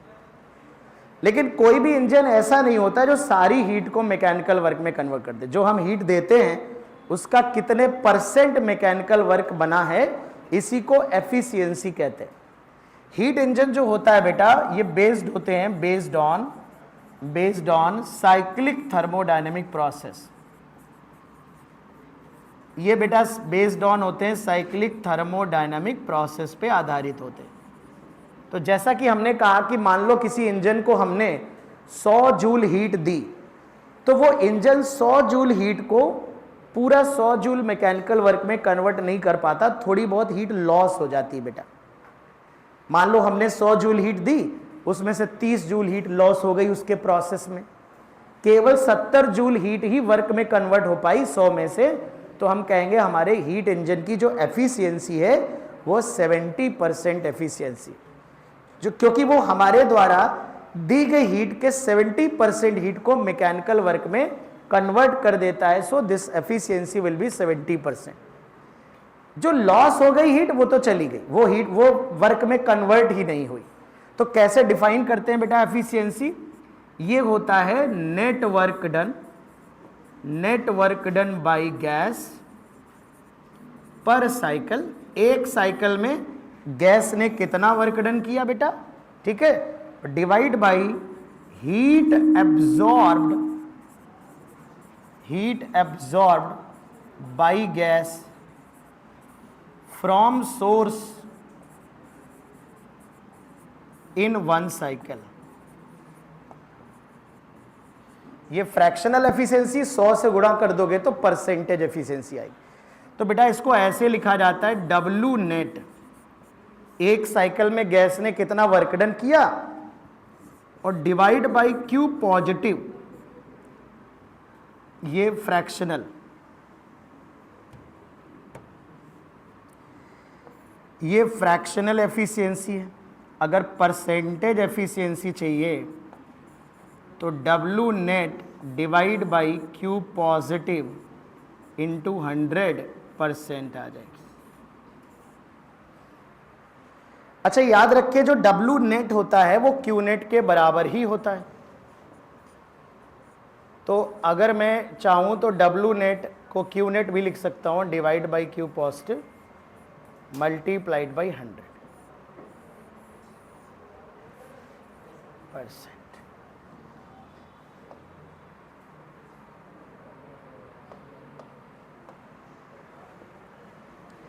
तो इस बात को थोड़ा ध्यानपूर्वक समझो बेटा। डब्ल्यू नेट तो चलो हम समझते हैं, एक साइकिल के दौरान गैस ने कुल कितना वर्क किया। डिवाइड बाई क्यू पॉजिटिव से मेरा क्या मतलब, मैं भी एक्सप्लेन करूंगा। देखिए उस हीट से डिवाइड करना है जो हीट गैस ने एब्जॉर्ब करी थी, रिजेक्टेड वाली हीट नहीं चाहिए। अगर आप नीचे क्यू नेट लिख दोगे तब तो 100% आ जाएगा, क्यू नेट तो डब्ल्यू नेट के बराबर ही होता है हमेशा। तो आपको केवल कौन सी वाली हीट लिखनी है, उस साइक्लिक प्रोसेस में बेटा जिन जिन प्रोसेस में क्यू कैसा आ रहा होगा, पॉजिटिव क्यू आ रहा होगा। जिन जिन प्रोसेस में बेटा क्यू पॉजिटिव आ रहा होगा वही वाला क्यू लिखना है। क्योंकि जो पॉजिटिव क्यू होता है, क्यू का साइन कन्वेंशन याद है ना, क्यू हमने क्या माना था, heat given to the gas या heat absorbed by the gas. तो यदि क्यू पॉजिटिव होगा तभी तो गैस हीट एब्जॉर्ब कर रही होगी। तो मान लो साइक्लिक प्रोसेस में बेटा 4 प्रोसेस है, 4 में से 2 का क्यू पॉजिटिव है, तो बस वही वाला दोनों जोड़ना है, क्योंकि वही वाला हीट हमने गैस को दिया है। जो क्यू नेगेटिव होगा वो तो रिजेक्ट हो गया होगा, गैस से हीट बाहर आ गई होगी, जो हम चाहते नहीं थे। हम क्यों चाहेंगे कि भैया इतनी हीट बाहर आ जाए, हम तो ही किसी भी इंजन पे जब हीट देते हैं कोई भी गाड़ी में पेट्रोल डालते हैं, हीट जो पेट्रोल जलता है, हीट क्रिएट होती है, तो हम तो ये चाहते हैं ना कि हमारा ये मोटरसाइकिल, ये सब जितना भी पेट्रोल जल के हीट बन रही है, सारी की सारी हीट ये मैकेनिकल वर्क में कन्वर्ट हो जाए। लेकिन बहुत सारी हीट लॉस हो जाती है, इंजन गर्म हो जाता है ना, बहुत सारी चीज़, और फ्रिक्शनल लॉसेस में चली जाती है हीट, है ना। तो जो हीट चली जाती है इधर उधर, वो हमने थोड़े ना चाहा था कि लॉस हो जाए। वो जो Q नेगेटिव है, Q नेगेटिव का मतलब हुआ है heat rejected by the gas, जो गैस से हीट लॉस हो जा रही है, वो नहीं लिखनी है आपको। केवल उस हीट से डिवाइड करना है जो हीट आपने गैस को दी थी कि भैया ये हीट ले ले और मैकेनिकल वर्क बना दे। आप इसको लिखिए, मैं एग्जांपल के साथ समझाता हूं। इतनी बातें लिख ली सबने, जल्दी से लिखिए। इसमें हम बहुत सारे सवाल नहीं करेंगे, चूंकि ये एनसीईआरटी में लिखा है, अभी भी इसलिए पढ़ा दे रहा हूं। नीट में लास्ट ईयर डिलीटेड पोर्शन में ही दिया था, लास्ट ईयर तो छोड़ दिया था मैंने, पर सोच रहा हूं पढ़ाई दो, क्योंकि एनसीईआरटी में है तो सवाल दे सकते।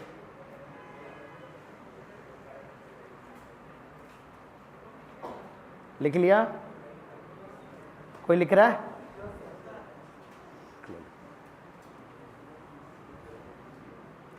पानी अपना लग रहा है खुद लेके आना पड़ेगा।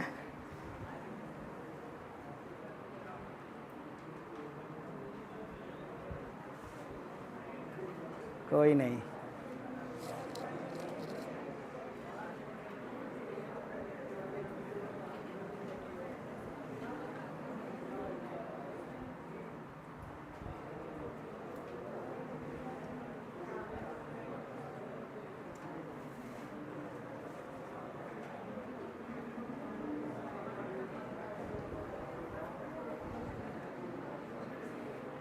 आइए एक एग्जाम्पल देखते हैं बेटा। एक एग्जाम्पल देखते हैं। एक साइक्लिक प्रोसेस है ABCDA। बेटा समझना जरा, AB की जो हीट है वो प्लस 200 जूल है, BC की जो हीट है वो प्लस 300 जूल है, CD की जो हीट है वो माइनस 100 जूल है, और DA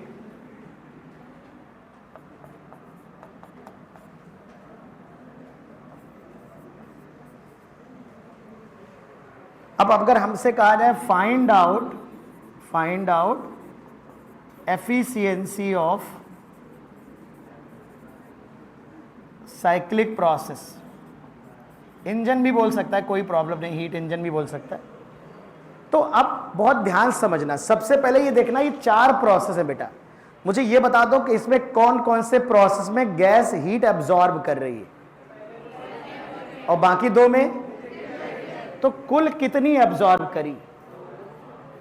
एब्जॉर्ब बताओ कितनी करी है, बताओ 500 करी है ना। यानी हमने गैस को, या जो भी सोर्स रहा होगा, उसने गैस को कितनी हीट दी थी? 500 दी थी। उसने क्या कहा होगा इंजन से? मैकेनिकल वर्क में बना डालो। लेकिन क्या इसने पूरा 500 मैकेनिकल वर्क कन्वर्ट किया? कितनी हीट लॉस हो गई? अगर ये हमको वापस चाहिए होती तो हम 500 देते ही क्यों? समझ आ रही बात? यानी हमने वापस नहीं मांगी, ये अदर लॉस में इधर उधर चली गई, हमारे पास नहीं आई लौट के। ये सोर्स ने हीट दी थी कि भैया मैकेनिकल वर्क बनाइए, पर किसी भी जो साइक्लिक प्रोसेस होता है उसमें हमेशा कुछ ना कुछ हीट लॉस जरूर होती है। There is always some loss of heat. तो जो लॉस हुआ है वो कितना हुआ है? 300। तो जो क्यू नेट हुआ, क्यू नेट, हमें तो डब्ल्यू नेट चाहिए ना, क्यू नेट ही डब्ल्यू नेट है, बताओ है कि नहीं भैया? ये कितना होगा बताओ? सबको जोड़ो, सबको 500 में 300 जोड़ो, तो प्लस का 500 गेन हुआ है, और लॉस कितनी कर दी? माइनस 300। तो एक्चुअली जो डब्ल्यू नेट होगा वो कितना होगा? 200। यानी वर्क डन कितना किया गया इसने? 200। तुमने हीट कितनी दी थी? 500। वर्क कितना हुआ? 200। 300 कहां चला गया? लॉस हो गया। ये हीट गिवन है, ये heat absorb by the gas है, heat rejected by the gas है, ये माइनस वाली, समझ रहे हो ना? तो इतनी दी थी, इतनी उसने रिजेक्ट कर दी, इतनी उससे चली गई बात, तो वर्क कितना बना? 200। तो जो क्यू नेट होगा वही डब्ल्यू नेट होगा। तो देखो क्यू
डन, लिखना है। एक छोटा सा क्वेश्चन दे रहा हूं,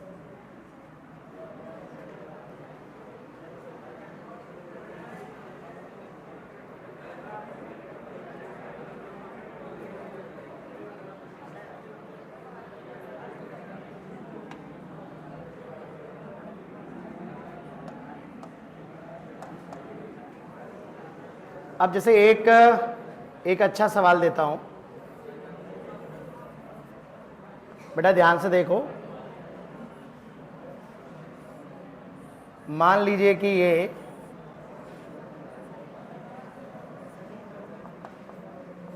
बेटा ये वॉल्यूम V नॉट है और ये वॉल्यूम 2 V नॉट है, ये प्रेशर P नॉट है और ये प्रेशर 2 P नॉट है, ये A B C D A, बेटा बात नहीं, ये एक हीट इंजन है बेटा, हीट इंजन है जिसके अंदर ये साइक्लिक प्रोसेस परफॉर्म हो रही है, ये साइकिल परफॉर्म हो रही हीट इंजन के अंदर, और हमने कहा फाइंड आउट एफिशिएंसी।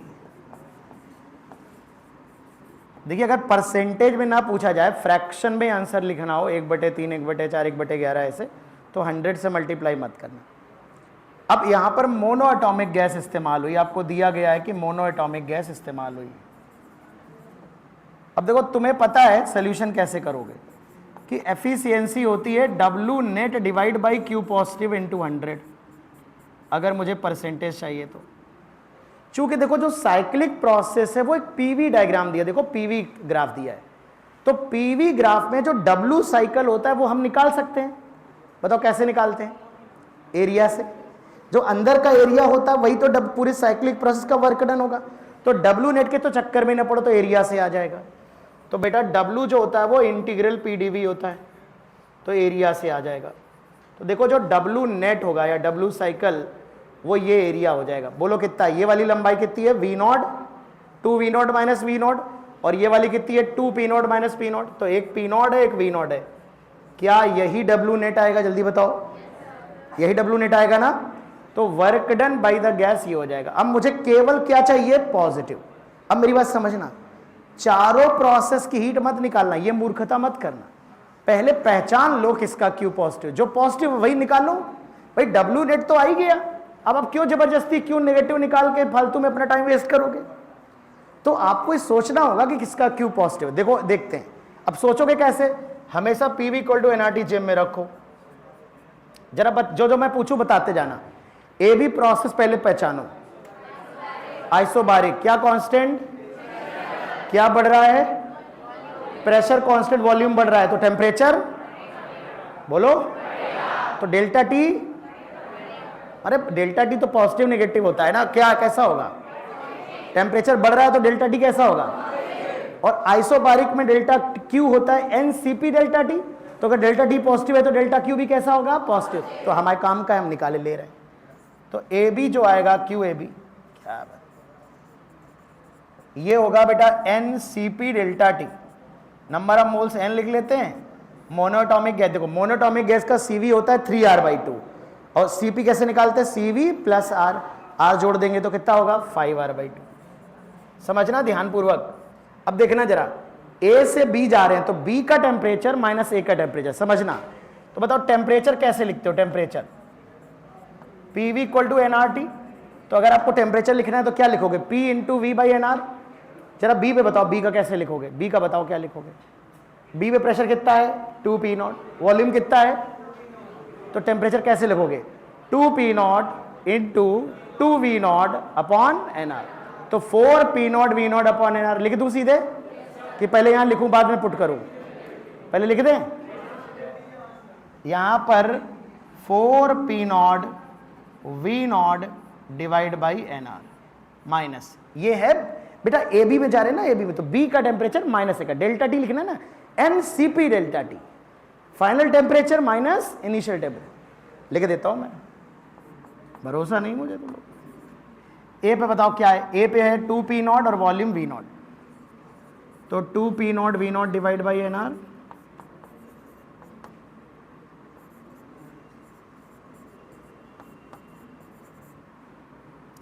सी का टेम्परेचर अगर देखना हो, यहाँ प्रेशर पी नॉट है, वॉल्यूम वी नॉट है, फिर 2 पी नॉट वी नॉट।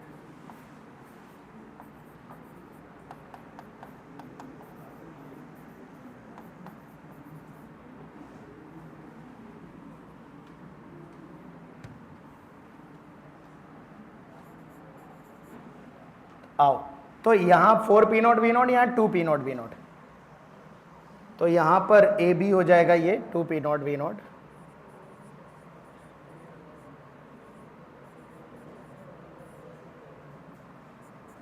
देखो ये 2 आ जाएगा, एनआर से एनआर कट जाएगा, 10/2, तो ये आ जाएगा 5 पी नॉट वी नॉट। तो जो ए बी का क्यू आएगा, ए बी का वो 5 P not V, B C का, बी सी का देख लेते हैं, बी सी का। तो बी सी में क्या होगा, देखो बी सी आइसोकोरिक प्रोसेस है, देख रहे हो, बी सी बताओ कैसा है, क्या कांस्टेंट है, वॉल्यूम कांस्टेंट है, नीचे आ रहा है तो pressure, pressure volume constant, pressure घट रहा है तो टेम्परेचर भी घटेगा, तो डेल्टा टी पॉजिटिव के नेगेटिव, तो डेल्टा क्यू लगाएंगे एनसीवी डेल्टा टी। अगर डेल्टा टी नेगेटिव है तो डेल्टा क्यू भी कैसा होगा, नेगेटिव होगा। इसको जगा दो, देवी जी मेरे देश की बेटी, जग जा। देश के कंधों का बाहर बहुत डॉक्टरों की बहुत कमी है भैया, समझ रहे हो, मरीज बहुत ज़्यादा हैं देश में। 2 दिन हॉस्पिटल में रह के आया हूँ, मैं खुद मरीज बन गया हूँ। आ तो गया था मैं कल सुबह ही, कल दिन भर कल भी लेटा रहा हूँ, बिस्तर नहीं छोड़ा शाम तक। कोई आ तो मैं सुबह ही गया था, लेकिन शाम तक आराम किया मैंने, ठीक है। अगर 1-2 दिन में और रुक जाता वहाँ पे तो, छोटे छोटे बच्चे बीमार थे, मतलब बहुत टेंशन एकदम वो था ना, एकदम अजीब सा लग रहा था। 1-2 दिन और भी रहता तो मैं मोह माया फिरी सारी भंग हो जाती। तो भैया समझ लो तुम्हारे कंधों पे बहुत बड़ा भार है, और डॉक्टर बन के देश की सेवा करो। अभी भी देश में डॉक्टरों की बहुत कमी है भैया, है ना, बड़े बड़े, क्योंकि मैं देखता हूँ जब जहाँ बड़े हॉस्पिटल्स हैं तो बिल्डिंग देख के लगता है अरे कितना बड़ा हॉस्पिटल है, बट वहाँ पर जब मैं अंदर घुसता हूँ तो ये लगता है इतना बड़ा बिल्डिंग है, फिर भी कम पड़ रहा है लोगों पे। तो भैया बनो, डॉक्टर बनो यार, है ना। तो सोना नहीं है, जगना है। चलिए प्लीज़, तो BC में क्यू नेगेटिव होगा, CD, तो CD भी आइसोबारिक है, प्रेशर कांस्टेंट है, वॉल्यूम घट रहा है, तो प्रेशर कांस्टेंट वॉल्यूम घट रहा है तो टेम्परेचर भी घट रहा होगा। PV = nRT, बेटा P कांस्टेंट है, वॉल्यूम कम हो रहा है तो लेफ्ट साइड कम हो रही है, तो nRT भी कम हो रहा होगा। T कम हो रहा होगा तो डेल्टा T नेगेटिव होगा, तो डेल्टा Q भी कैसा होगा, नेगेटिव। तो इसको भी छोड़ देते हैं, इसको भी छोड़ देते हैं। ये अगेन आइसोकोरिक होगा, वॉल्यूम कांस्टेंट है, वॉल्यूम, तो DA में फिर पॉजिटिव हो जाएगा। क्यों, क्योंकि वॉल्यूम कांस्टेंट है, प्रेशर बढ़ रहा है, V कांस्टेंट है, P बढ़ रहा है, तो T क्या हो रहा होगा, बढ़ रहा होगा, तो डेल्टा T कैसा होगा, पॉजिटिव। डेल्टा T पॉजिटिव होगा तो डेल्टा Q कैसा होगा। ये बेस्ट क्वेश्चन है एफिशिएंसी का जो आ सकता है। एम्स में जब एग्जाम अलग से होता था तो एम्स वाले पूछते थे ये सवाल। तो जब टफ पेपर बनेगा, अगर जो कि बनने के पूरे चांस है, दुनिया पूरी कैरी टफ बनेगा, तो ये ऐसे सवाल तुम एक्सपेक्ट कर सकते हो, ठीक है ना। तो अब देखो कुछ नहीं है तो यही पूछ लेगा किस प्रोसेस का डेल्टा क्यू पॉजिटिव नेगेटिव, किस प्रोसेस में हीट एब्जॉर्ब हो रही है, ये तो पूछ सकता है नीट में, किस प्रोसेस में रिजेक्ट हो रही है, तो आपको ये देखना तो आना ही चाहिए वैसे भी। तो फिर से देखो डीए में, डीए कैसा प्रोसेस है, क्या कांस्टेंट है, आइसोकोरिक, वॉल्यूम कांस्टेंट है, क्या बढ़ रहा है, प्रेशर बढ़ रहा है, वॉल्यूम कांस्टेंट है, प्रेशर बढ़ रहा है, तो पीवी बढ़ रहा होगा, तो क्या बढ़ रहा होगा, एनआरटी, तो टेम्परेचर बढ़ रहा होगा, डेल्टा टी पॉजिटिव, तो डेल्टा टी पॉजिटिव है तो डेल्टा क्यू भी पॉजिटिव, क्योंकि डेल्टा क्यू है N C V delta T.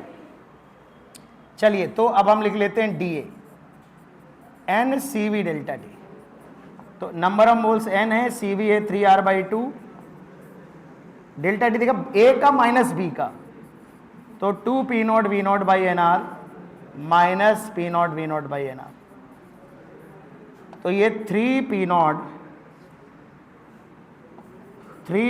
V0 by 2, ये बेटा हमारे क्यू डीए हो गया। ठीक है, अब आ जाते हैं एफिशिएंसी पर।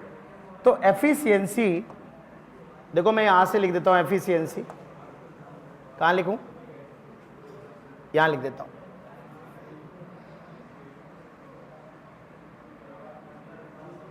एफिशिएंसी जो होगी बेटा ध्यान देना, एफिशिएंसी देखो लिखने जा रहा हूं, डब्लू नेट, डब्लू यहां लिख देता हूं, जगह है तो डब्लू नेट, डब्लू नेट कहीं तो मैंने लिखा था P not V, W net है P not V not, Q positive, दो प्रोसेस का positive 5 + 3/2, 5 P not V not 3/2 P not V not, 10 3 13, तो 2/13 आएगा। अगर 100 से मल्टीप्लाई कर दोगे तो परसेंटेज में आंसर आ जाएगा। तो 200/13%, ये बेस्ट क्वेश्चन है। मतलब ये जो अगर कठिन पेपर भी बनाता है तो ये पूछेगा, पर ये क्वेश्चन मैंने इसलिए कराया है क्योंकि इसको तोड़ तोड़ के भी पूछ सकता है। अगर ये नीट में मान लो बड़ा है, उसे लगा कि नहीं इसमें टाइम लगेगा, तो ऐसा नहीं 2 मिनट लगेंगे आपको इस करने, अगर आप स्पीड में करने पे आ जाएंगे तो 2 मिनट में हो जाएगा। लेकिन फिर भी इतना बड़ा सवाल जनरली नहीं पूछा जा रहा है अनटिल कि उसे टफ पेपर ही ना बनाना हो। लेकिन फिर भी मुझे लगता है इस क्वेश्चन को करना इसलिए जरूरी है कि मान लीजिए उसने आपसे कहा कि ये एक हीट इंजन में प्रोसेस यूज हो रहा है, कौन कौन से प्रोसेस हैं जिसमें गैस हीट अब्सॉर्ब कर रही है, तो ऐसे ऑप्शन लिख के आ जाएगा, only A B and B C, A B and D A, B C and D A, समझ रहे हो कि नहीं, या किस प्रोसेस में हीट रिजेक्ट कर रही है। तो बेसिकली किसका डेल्टा क्यू पॉजिटिव है, किसका डेल्टा क्यू नेगेटिव है, किसका डब्ल्यू पॉजिटिव है, ये सारे क्वेश्चन फुटकर में पूछ सकता है। तो हमने पूरी एनालिसिस करी कि हम ये कैसे देखेंगे कि डेल्टा क्यू पॉजिटिव है या नेगेटिव।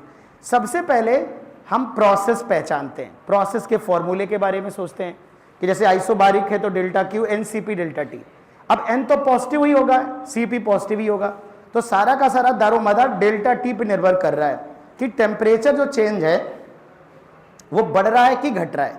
तो उसके लिए हम PV = nRT की मदद लेंगे हमेशा। PV = nRT से हमें पता चल जाएगा कि टेम्परेचर बढ़ रहा है कि घट रहा है, ठीक है ना। फटाक से लिख लो।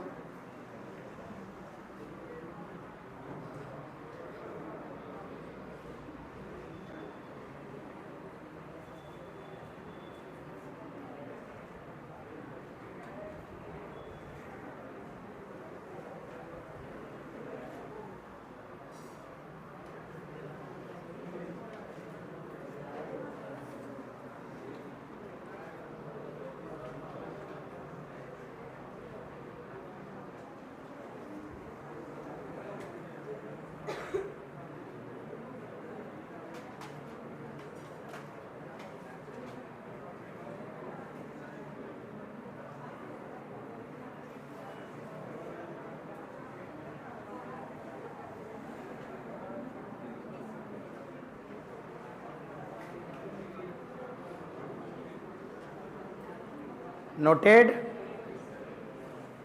कोई लिख रहा है, कोई बता तो नहीं रहा था कि लिख रहा है कि नहीं।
बच्चों अब हेडिंग लगाइए एफिशिएंसी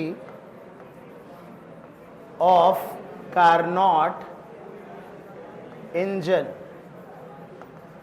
या कार्नोट साइकिल भी बोलते हैं।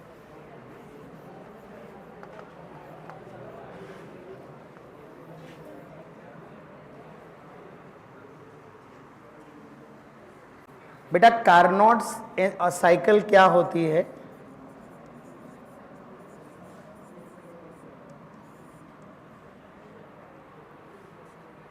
सबसे पहली बात तो ये कि एक आइडियल इंजन मान के चलो तुम, ये मैक्सिमम एफिशिएंसी होता है, ये एक आइडियल इंजन होता है। इसकी जो एफिशिएंसी होती है वो मैक्सिमम होती है। मतलब अगर आपसे कोई बेटा ये पूछे कि बताओ, आपको दे देगा maximum efficiency of cycle working between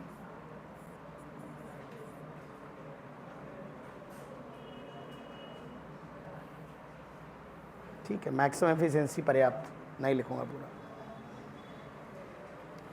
मतलब अगर कोई भी साइक्लिक प्रोसेस अगर आपसे बोला जाए कि find out maximum possible efficiency, दो टेम्परेचर के बीच में काम करती है एक्चुअली, एक हाई टेम्परेचर एक लो टेम्परेचर, दो टेम्परेचर के बीच में काम करती है। मैं लिख ही देता हूं, maximum efficiency of A cycle working between two temperatures.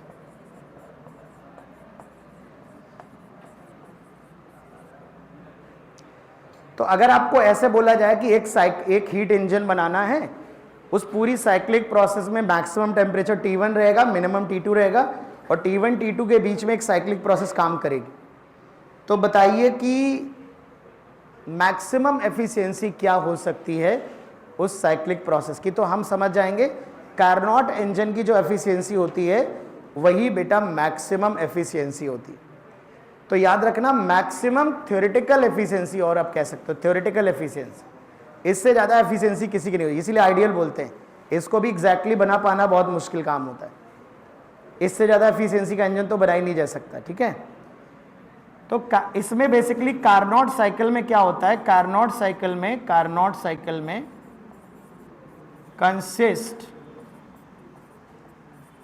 4 process, बेटा 4 प्रोसेस होते हैं कार्नोट साइकिल में, कुल 4 प्रोसेस होते हैं। नंबर 1, पहला होता है आइसोथर्मल एक्सपेंशन, पहला होता है बेटा आइसोथर्मल एक्सपेंशन।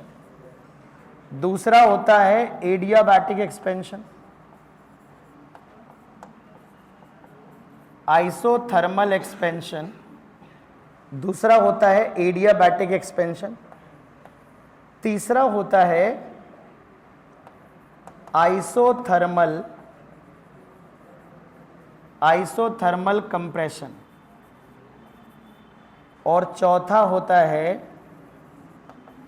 Adiabatic compression.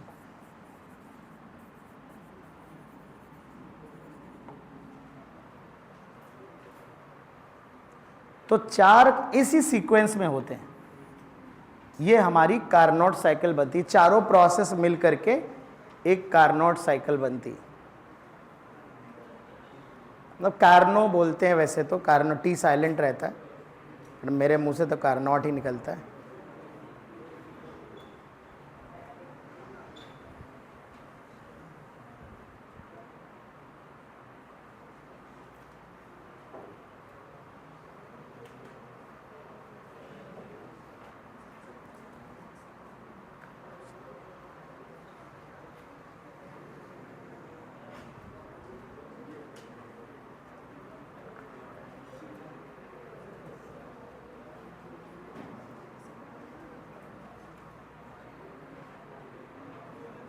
लिख लिए नाम सारे?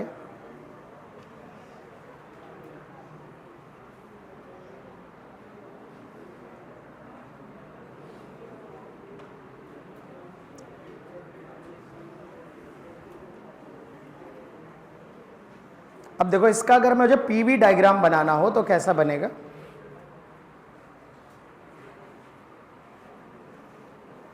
डन, लिख लो लिख लो।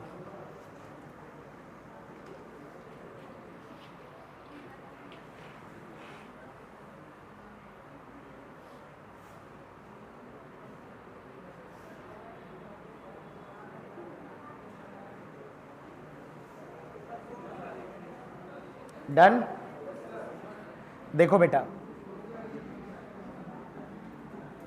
बेटा थ्योरी मेरे साथ लिख लिया करो,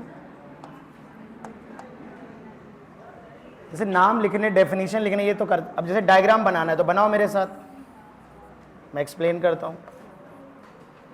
पहला प्रोसेस होता है आइसोथर्मल एक्सपेंशन, फिर एडियाबैटिक एक्सपेंशन।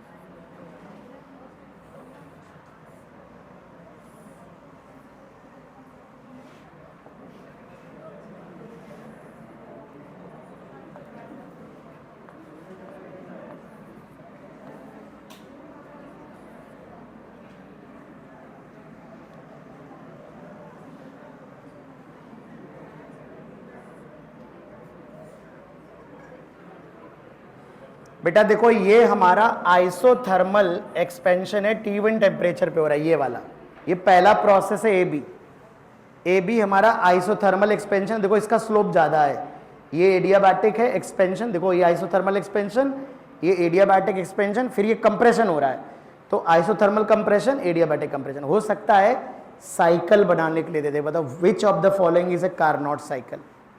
तो आपको पता होना चाहिए कि पहले आइसोथर्मल एक्सपेंशन है, फिर देखो एडियाबैटिक एक्सपेंशन, फिर आइसोथर्मली कंप्रेस हुआ है, फिर एडियाबैटिकली। इससे ज्यादा स्लोप इसका है, देखो ये ज्यादा वर्टिकली है ग्राफ, और इससे ज्यादा स्लोप इसका, ये ज्यादा वर्टिकल है ग्राफ, ये थोड़ा लेटा हुआ ग्राफ है, देख रहे हो कि नहीं। तो ये दो आइसोथर्मल प्रोसेस होते हैं, दो एडियाबैटिक होते हैं। ये आइसोथर्मल है, ये एडियाबैटिक है। अच्छा बताओ, अगर ये एडियाबैटिक है तो BC, इसका Q कितना होगा, 0।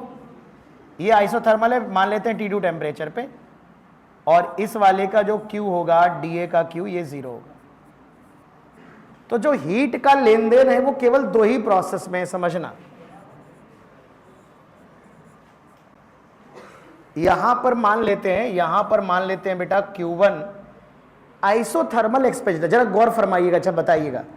PV इक्वल टू nRT अगर हम कहें, बताओ आइसोथर्मल में टेम्परेचर कांस्टेंट है, तो आइसोथर्मल में क्या 0 होता है, डेल्टा U 0 होता है। आइसोथर्मल में डेल्टा U 0 होता है बेटा। तो आइसोथर्मल की अगर मैं याद दिलाऊं आपको, तो आइसोथर्मल में जो डेल्टा Q होता है वो W होता है, और उसकी वैल्यू होती है, क्या होती है बताओ, 2.303 nRT log base 10 V2/V1। बताओ यही तो होता है ना। एक बात बताओ, जब एक्सपेंशन होता है, एक्सपेंशन, तो वर्क डन कैसा होता है, गैस का पॉजिटिव। अगर वर्क पॉजिटिव, एक्सपेंशन में हमेशा ही पॉजिटिव वर्क होता है, मैं बता चुका हूं। तो बेटा अगर ये आइसोथर्मल, मुझे बताना जरा, आइसोथर्मल एक्सपेंशन है, तो बताओ इस प्रोसेस के दौरान गैस कैसा वर्क कर रही होगी, पॉजिटिव वर्क। अच्छा पॉजिटिव वर्क कर रही होगी, तो मुझे ये बताओ, अगर इसमें पॉजिटिव वर्क कर रही होगी, तो अगर W पॉजिटिव होगा तो डेल्टा Q भी कैसा होगा, पॉजिटिव, क्योंकि आइसोथर्मल में जो W है वही तो डेल्टा Q है, डेल्टा U तो 0 है। अरे समझ पा रहे हो क्या। तो इसका मतलब हुआ, इस प्रोसेस के दौरान जब गैस एक्सपेंड हो रही है बेटा, तो गैस हीट एब्जॉर्ब कर रही होगी, क्योंकि AB का जो Q होगा, आप समझिए बेटा, AB का जो Q होगा वो कैसा होगा, पॉजिटिव होगा। ये it is positive, it is positive, ये प्लस Q1 है, प्लस Q1। और जो CD है, देखो यहां तो 0 है Q, ये भी Q 0, इसका भी Q 0, तो जो CD का Q होगा ये नेगेटिव होगा। मान लेते हैं Q2 इज द मैग्नीट्यूड, बेटा समझना, Q2 के अंदर साइन नहीं है, अब Q2 वैल्यू को रिप्रेजेंट कर रहा है, साइन बाहर ले लिया मैंने, ठीक है। यानी Q2 हीट यहां रिजेक्ट कर रहा है और Q1 हीट यहां एब्सॉर्ब कर रहा है। दो ही प्रोसेस में हीट का लेन देन है, आप बात समझिएगा। तो अगर मैं इस कार्नोट प्रोसेस की एफिशिएंसी, अच्छा इसका Q कितना, 0, इसका Q कितना, 0, तो अगर मैं एफिशिएंसी लिखने जाऊं तो W net divide by Q positive into 100 है। तो W नेट जो होता है वो Q नेट भी होता है, तो मैं यहां लिख देता हूं Q net upon Q positive into 100। Q net को दोनों को जोड़ देता हूं अलजेब्रिक, तो Q1 minus Q2। Q1 heat absorb करिए during isothermal expansion, isothermal expansion के दौरान Q1 हीट एब्जॉर्ब करिए, और कंप्रेशन के दौरान Q2 रिजेक्ट करिए, तो माइनस Q2 है, अपॉन पॉजिटिव वाली ये इंटू 100। तो यहां से बेटा ये आ जाएगा 1 minus Q2 by Q1 into 100। और मैं आपको यहां बताना चाहूंगा, मैं प्रूव नहीं कर रहा हूं, मैं प्रूविंग करता हूं जनरली, लेकिन तुम्हारे नीट के लिए प्रूविंग की आवश्यकता नहीं है। एक्चुअली यहां जो Q1/Q2 होता है वो T1/T2 के बराबर होता है, ये ध्यान रखिएगा। अच्छा, दूसरी बात और ध्यान रखो, मैंने लास्ट लेक्चर जो ऑनलाइन लिया था उसमें मैंने 2-3 ऐसे आइसोथर्मल प्रोसेस बनाए थे, ऐसे ऐसे, याद है आपको? और मैंने कहा था किसका टेम्परेचर ज्यादा होगा, तो इसका टेम्परेचर सबसे ज्यादा था, फिर इसका कम था, फिर इसका कम था, याद आ रहा है क्या? तो इन दोनों में बताओ, ये T1 है, ये T2 है, तो कौन बड़ा है बताओ? ऑफ कोर्स बड़ा होगा। क्यों? क्योंकि जब हाई टेम्परेचर बॉडी के कांटेक्ट में आएगा तभी तो वो हीट एब्जॉर्ब करेगा, बताओ, और ये लो टेम्परेचर बॉडी के कांटेक्ट में आएगा तो वो हीट रिजेक्ट करेगा। तो ये आइसोथर्मल एक्सपेंशन हाई टेम्परेचर पे होता है। तो T1, इसे मैं कई बार हॉट भी बोलता हूं, T hot upon T cold. ये T हॉट है, हॉट का मतलब हुआ उस सोर्स का टेम्परेचर जहां से हीट एब्जॉर्ब हो रही होगी बेटा, और ये उस सिंक का टेम्परेचर होगा जहां हीट का रिजेक्शन हो रहा होगा, ठीक है ना? तो हॉट मतलब सोर्स का टेम्परेचर, सोर्स और सिंक भी बोल देते हैं, सोर्स और सिंक भी बोल देते हैं इसको। सिंक मतलब बड़ा सा ठंडा रिजर्वॉयर जहां वो हीट रिजेक्ट करेगा, सोर्स बड़ा सा हीट बाथ बोलते हैं, बड़ा सा हीट बाथ होगा जहां पे टेम्परेचर कांस्टेंट रहेगा। तो T1 मतलब चाहे T हॉट बोलो, T कोल्ड बोलो, या हॉट का मतलब सोर्स जहां से हीट का एब्जॉर्ब करके आइसोथर्मली एक्सपेंड हो, और सिंक का मतलब जहां हीट को रिजेक्ट कर रहे होंगे। ये सारे नाम प्रयोग होते हैं। तो बस तुमको ये याद रखना है कि कार्नोट साइकिल में जो Q1/Q2 जो हीट का रेशियो होता है, जो आइसोथर्मल प्रोसेस के दौरान जो हीट होता है वो टेम्परेचर के डायरेक्टली प्रोपोर्शनल होता है। ये रिवॉल्यूम रेशियो कट जाता है, मैं डिराइव नहीं कर रहा हूं। तो इसका मतलब ये हुआ जो Q2/Q1 है बेटा, वो हमेशा T2/T1 होगा। अब होता क्या है, T1 T2 में लोग हो जाते हैं भ्रमित कि T1 किसका, T2 किसका। तो मैं याद करने के लिए, देखो, एफिशिएंसी हमें नेगेटिव नहीं आ सकती, कभी भी पॉजिटिव ही आएगी, 2% भले क्यों ना आए। तो देखो, एक में से जब घटाओगे संख्या तो एक से छोटा ही घटाओगे, तो T2 जो है ऑब्वियस ही बात है छोटा वाला होगा, T1 बड़ा वाला होगा, तभी तो जो रेशियो आएगा वो एक से छोटा आएगा, तभी तो एक में घटाने पे पॉजिटिव आएगा ना। तो अगर कोई कंफ्यूजन की स्थिति रह जाए तो इसको आप ऐसे याद रखिए, तो एफिशिएंसी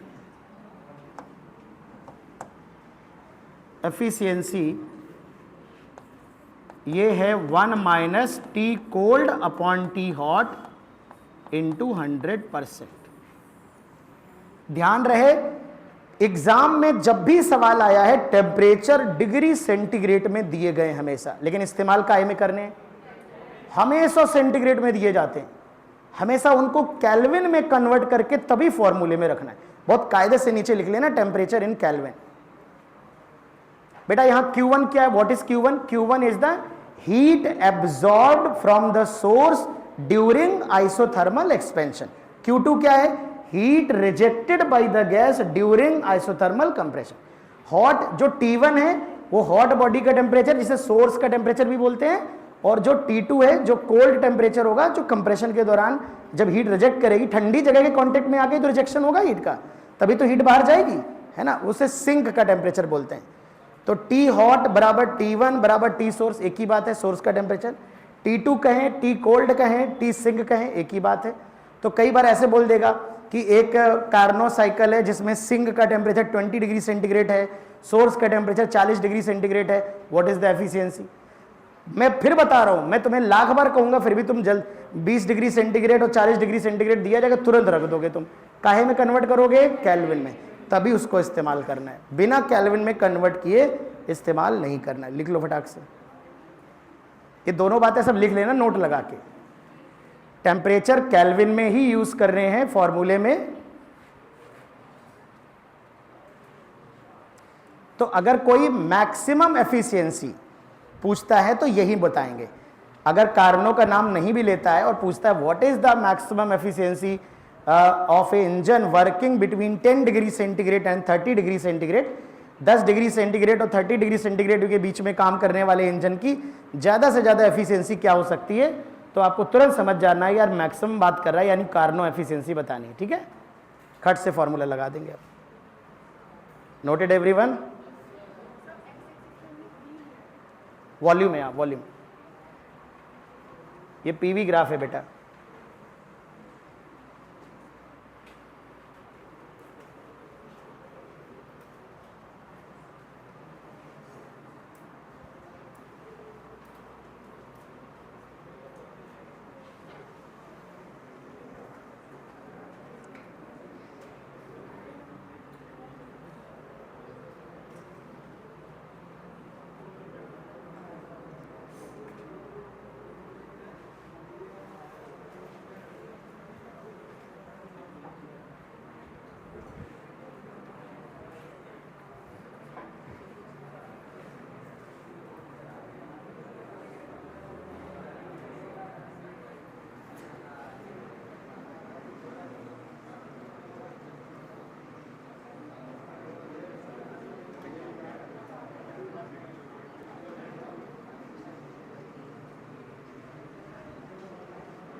आइए बेटा,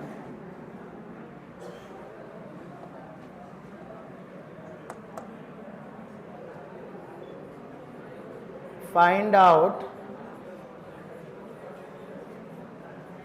efficiency of a Carnot cycle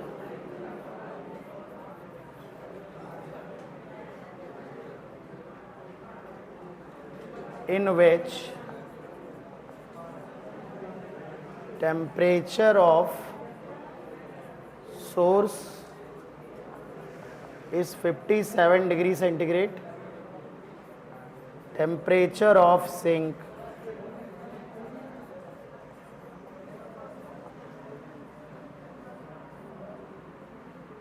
चलो बताओ,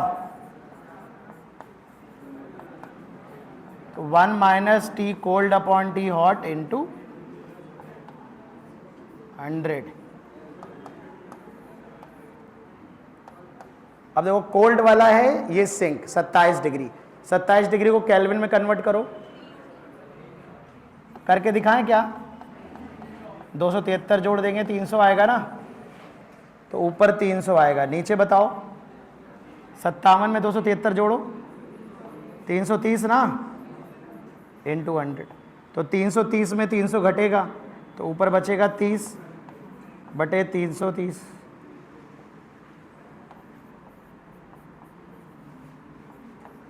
तो 100 बाई 11%, 11 9 99, 9.1% मान लो, 9% एफिशिएंसी।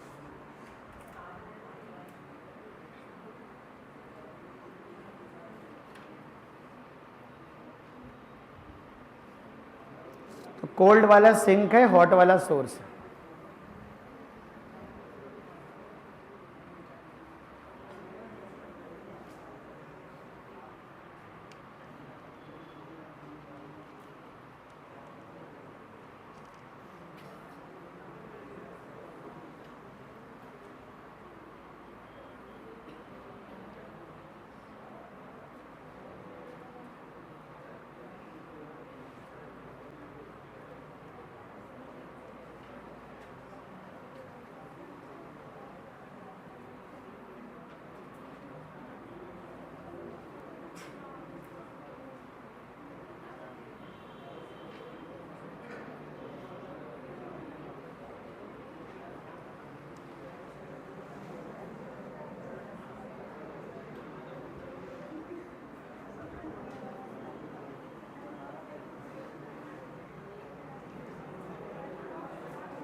डन बेटा,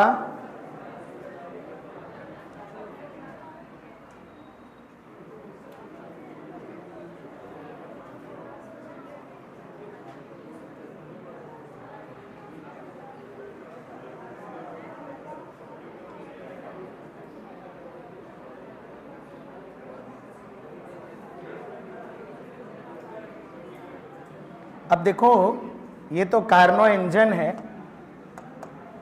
अगर हम कार्नोट रेफ्रिजरेटर देखें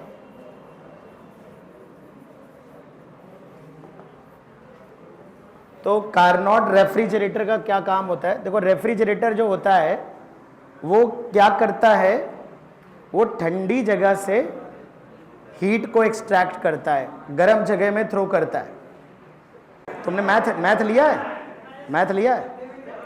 बायो मैथ दोनों लिया है ना तुमने? नहीं लिया है, बायो मैथ दोनों लो, और क्या दोनों लेके पढ़ना चाहिए कि नहीं? फिजिक्स, केमिस्ट्री, बायो, मैथ्स और कंप्यूटर, ये 5 सब्जेक्ट होने चाहिए 12th में। क्या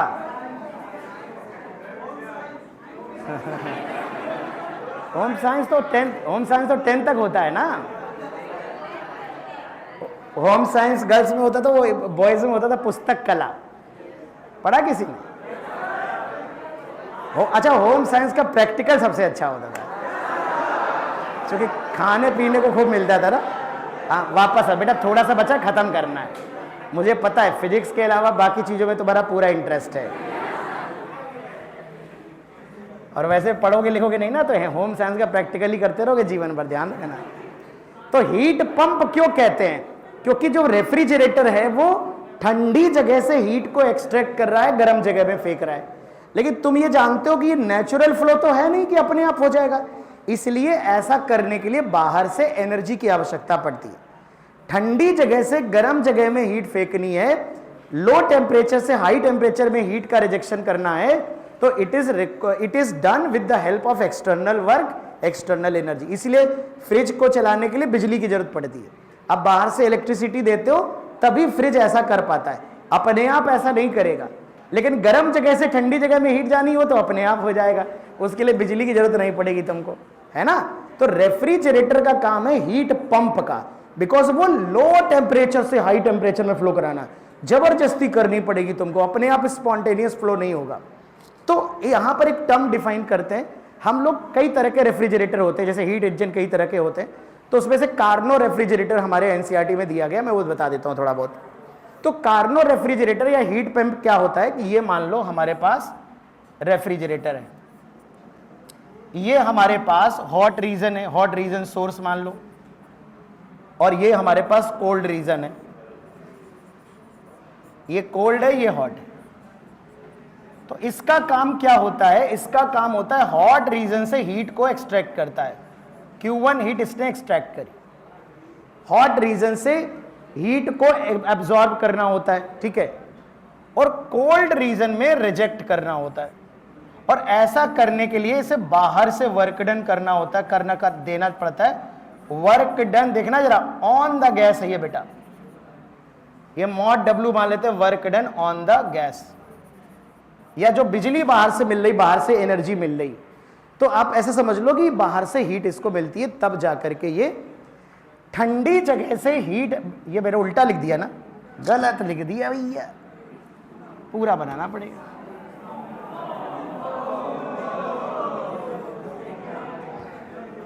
तो ये रेफ्रिजरेटर है, ये कोल्ड रीजन है, ठंडी जगह से हीट उसने एब्जॉर्ब करी, इस हीट को एब्जॉर्ब करने के लिए उसे बाहर से एनर्जी चाहिए, तो बाहर से उसे वर्क डन W मिला। ये work done by the gas नहीं है, मॉड W लिखा मैंने जानबूझ के, ये work done on the gas होगा। और उसने Q1 हीट हॉट रीजन में रिजेक्ट कर दी, ये T हॉट है, ये T कोल्ड है। बहुत ध्यान से देखना, तो समझना जरा, Q2 हीट ठंडी जगह से खींचता है, और इसको खींचने के लिए बाहर से जो बिजली खर्च होती है, बाहर से जो एनर्जी खर्च होती है, वो मान लो W है, मॉड W मान लेते हैं, और ये जोड़ जाड़ के Q1 रिजेक्ट कर देता है। इसका मतलब यहां पर जो W है उसे हम Q1 माइनस Q2 लिख सकते हैं, जो बाहर से work done on the gas होगा, work done on the gas. तो देखो रेफ्रिजरेटर का काम क्या है? कोल्ड रीजन से हीट को एक्सट्रैक्ट करना, मैं फिर रिपीट कर दूं, और हॉट रीजन में रिजेक्ट करना।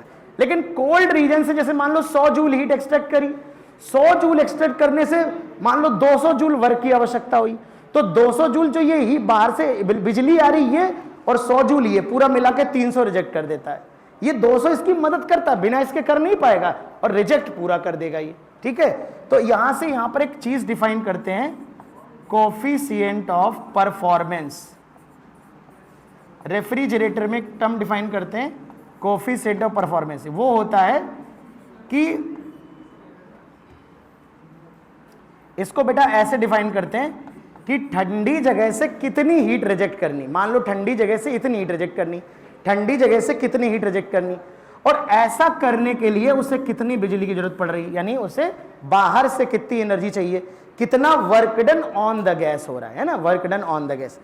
मतलब अगर उसे ठंडी जगह से Q2 हीट रिजेक्ट करनी है, सॉरी Q2 हीट एब्जॉर्ब करके हाई टेम्परेचर में फेंकनी है, एब्जॉर्ब करके रिजेक्ट उसको फेंकनी है हाई टेम्परेचर पे, तो इतनी हीट उसे एब्जॉर्ब करने के लिए, ठंडी जगह से एब्जॉर्ब करने के लिए कितने वर्क की आवश्यकता पड़ेगी, मतलब सराउंडिंग उस पर कितना वर्क करे, सराउंडिंग उसे कितनी एनर्जी दे, बिजली कितनी चाहिए उसको, समझ रहे हैं। तो ये वो एनर्जी है जो बाहर से बिजली के फॉर्म में या अदर फॉर्म में आ रही है, ये वो है जो ठंडी जगह से उसे एक्सट्रैक्ट करना है। इस रेशियो को बोलते हैं कोफिशिएंट ऑफ परफॉर्मेंस। अब इसको अगर लिखना हो तो W को लिख सकते हैं Q1 माइनस Q2। अब देखो क्यू जो कि प्रोपोर्शनल है टेम्परेचर के, क्योंकि कार्नो साइकिल है, तो कार्नो साइकिल में क्या होता है, वही जो कार्नोट इंजन की साइकिल होती है रेफ्रिजरेटर में बस उल्टा हो जाता है, उल्टा प्रोसेस चल जाता है। जो क्लॉकवाइज साइकिल थी वो कैसी हो जाती है, एंटी क्लॉकवाइज।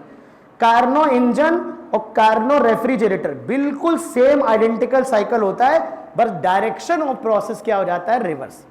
तो जो साइकिल मैंने जो फोटो कार्नो इंजन के लिए बनाया था वही हमारा कार्नो रेफ्रिजरेटर के लिए बन जाएगा। तो Q बिल्कुल directly proportional to the temperature होगा। तो बेटा ये होगा T cold, Q proportional to T लिख दे रहा हूं, तो T cold upon T hot minus T cold. तो ये ऐसे भी लिख सकते हैं। तो कोफिशिएंट ऑफ परफॉर्मेंस इसके फॉर्म में भी आएगा, ठीक है। और अगर मैं इसे हीट इंजन की एफिशिएंसी से रिलेट करूं, जैसे मान लीजिए आपसे क्वेश्चन कैसे बनेगा, आपसे कहेगा एक कार्नो इंजन है जो टी कोल्ड और टी हॉट के बीच में काम कर रहा है, उसकी एफिशिएंसी 5% है। अगर इस कार्नो इंजन को रेफ्रिजरेटर की तरह इस्तेमाल किया जाए तो बताओ कोफिशिएंट ऑफ परफॉर्मेंस क्या होगा। मैंने जैसा कि बोला कि सेम मशीन है, बस एक डायरेक्शन में इस्तेमाल करोगे तो इंजन बन जाएगा, उल्टी डायरेक्शन में इस्तेमाल करोगे तो रेफ्रिजरेटर बन जाएगा। केवल प्रोसेस की डायरेक्शन को पलटना होता है। जो साइक्लिक प्रोसेस आपने क्लॉकवाइज बनाया था वो एंटी क्लॉक, वही दो एडियाबैटिक प्रोसेस, वही दो आइसोथर्मल प्रोसेस होते हैं, ठीक है ना। तो अगर बीटा और ईटा में रिलेशन मुझे लिखना हो तो पहले इतना लिखो, फिर देखो ईटा क्या था, बताओ ईटा क्या था, 1 minus T cold upon T hot. मैं परसेंटेज की बात नहीं कर रहा हूं। तो यहां से तुम देखो टी कोल्ड बटे टी हॉट की वैल्यू यहां से लिख दोगे, यहां निकाल के यहां रख दोगे। अगर इसको नीचे डिवाइड करोगे तो आंसर आ जाएगा। तो पहले लिखो फिर मैं निकाल के दिखा देता हूं। वैसे तो रिलेशन याद रखना है, पर मुझे खुद ही रिलेशन रटे नहीं रहते। 1 बाई, मुझे लगता है ये वाला रिलेशन होगा, ऑफ कोर्स यही था। तो ये बेटा यहां पर एक याद रखो और रिलेशन, ये है एफिशिएंसी ऑफ कार्नो इंजन। ये भी मैं देख लूंगा, मुझे तब तसल्ली होगी, डिराइव कर लूंगा।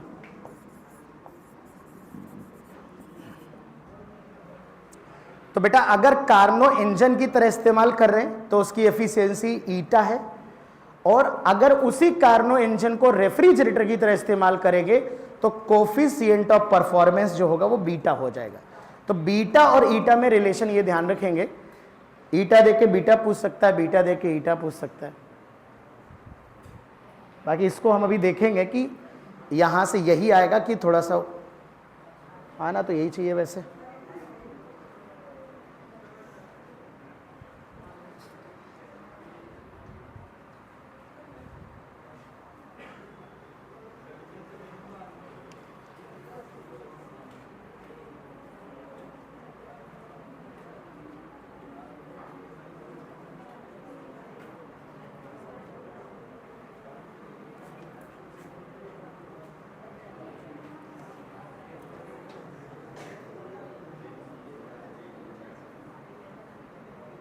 दो मिनट।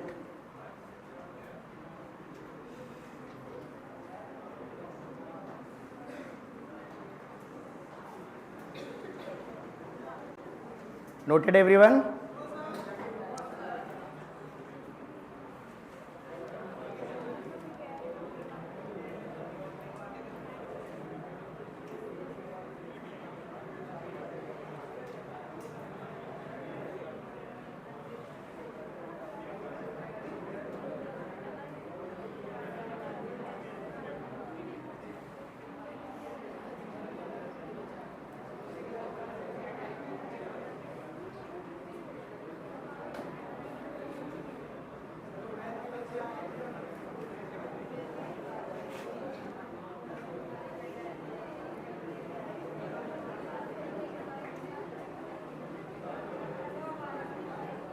कोई लिख रहा है? क्या हम इसे कंफर्म कर लें कि क्या यही आंसर आएगा? मैं 2 मिनट में कर लेता हूं। देखो बीटा हमने लिखा था टी, इसको टी कोल्ड को नीचे ले जा रहा हूं, तो T hot divide by T cold -1, और T cold by T hot होगा ये 1 minus eta, 1 by 1 minus eta, 1 by 1 minus eta -1। तो ये 1 माइनस ईटा ऊपर जाएगा, डिवाइड बाई ईटा है, तो 1 सही है। कंफ्यूजन था थोड़ा मुझे, तो ये आपको रट्टा मारना है, ठीक है, ये सही, कंफर्म, वेरीफाइड। अब बस एक स्टेटमेंट लिख लो, सेकेंड लॉ ऑफ थर्मोडायनेमिक्स का स्टेटमेंट।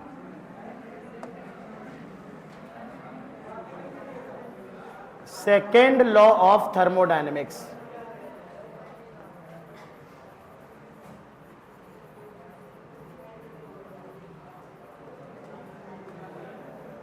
आप बुकलेट पूरा लगा लीजिएगा। थर्मोडायनेमिक्स हमारी खत्म हो चुकी है, अब हीट ट्रांसफर बस में बचा है, तो कंडक्शन और रेडिएशन नेक्स्ट क्लास में हीट ट्रांसफर स्टार्ट करेंगे। बेटा दो स्टेटमेंट होते हैं, एक तो केल्विन एंड प्लैंक्स स्टेटमेंट बोलते हैं। दो लोगों ने बात कही है बेटा, सेकेंड लॉ ऑफ थर्मोडायनेमिक्स में दो लोगों ने बात कही। एक लोगों ने इंजन पे आधारित बात कही है, एक लोगों ने रेफ्रिजरेटर पे आधारित बात कही है। केल्विन और प्लैंक ने यह कहा है कि ऐसा इंजन नहीं बनाया जा सकता जिसकी efficiency 100%। It is impossible to make a heat engine whose efficiency is 100%। 100% का मतलब पूरी की पूरी हीट को मैकेनिकल वर्क में कन्वर्ट नहीं किया, कुछ न कुछ हीट लॉस जरूर होगा। यानी ऐसा इंजन बनाना पॉसिबल नहीं है जिसकी एफिशिएंसी 100% हो। ये सेकेंड लॉ ऑफ थर्मोडायनेमिक्स में कई स्टेटमेंट आते हैं, जिसमें सबसे फेमस दो स्टेटमेंट हैं जो बेसिक स्टेटमेंट है, एक केल्विन प्लैंक स्टेटमेंट है, एक क्लासियस स्टेटमेंट कहलाता है। तो इनके स्टेटमेंट को हम लिख सकते हैं कि टोटल हीट गिवन टू ए, या हम ऐसे लिख सकते हैं efficiency of A heat engine based on a cyclic thermodynamic process can't be 100%. It means total heat can't be converted into mechanical work। सरल भाषा में करके, in a cycle या cyclic process।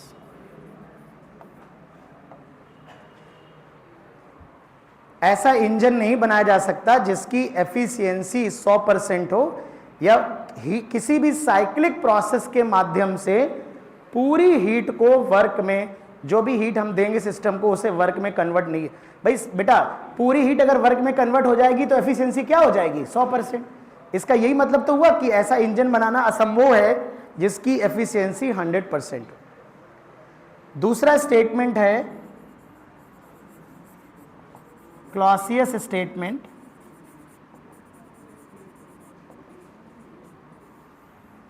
अच्छा देखो, रेफ्रिजरेटर का काम देखा तुमने क्या है?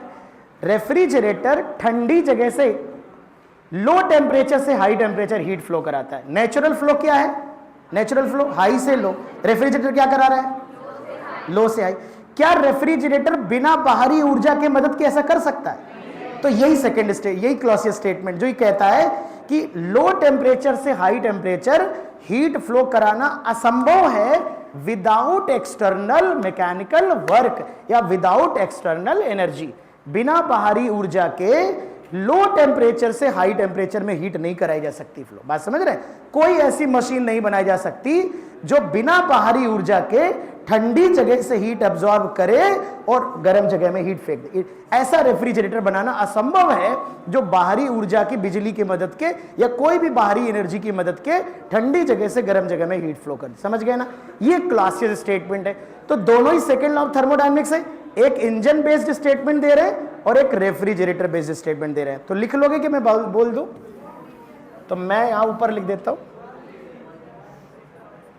तो it is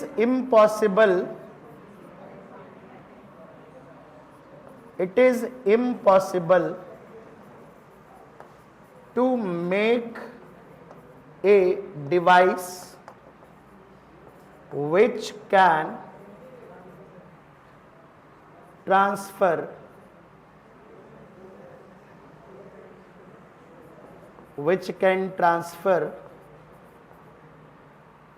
heat from low temperature to high temperature, region without any external energy.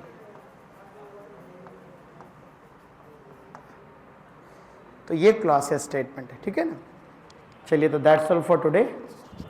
कल की क्लास हमारी इसी टाइम पे डॉट 12:30 स्टार्ट कर दूंगा मैं, और डॉट 2:30 बजे छोड़ दूंगा, ठीक है। और परसों, हाँ यही होगी, परसों की जो क्लास होगी वो अपने टाइम पे आ जाएगी 10:15 लेट। यही सारी क्लासेस यही चलेगी फिलहाल, टिले नहीं वो, ठीक है। तो ये मेरे सौजन्य से नहीं, I&I के सौजन्य से ही है ये ऑल भैया।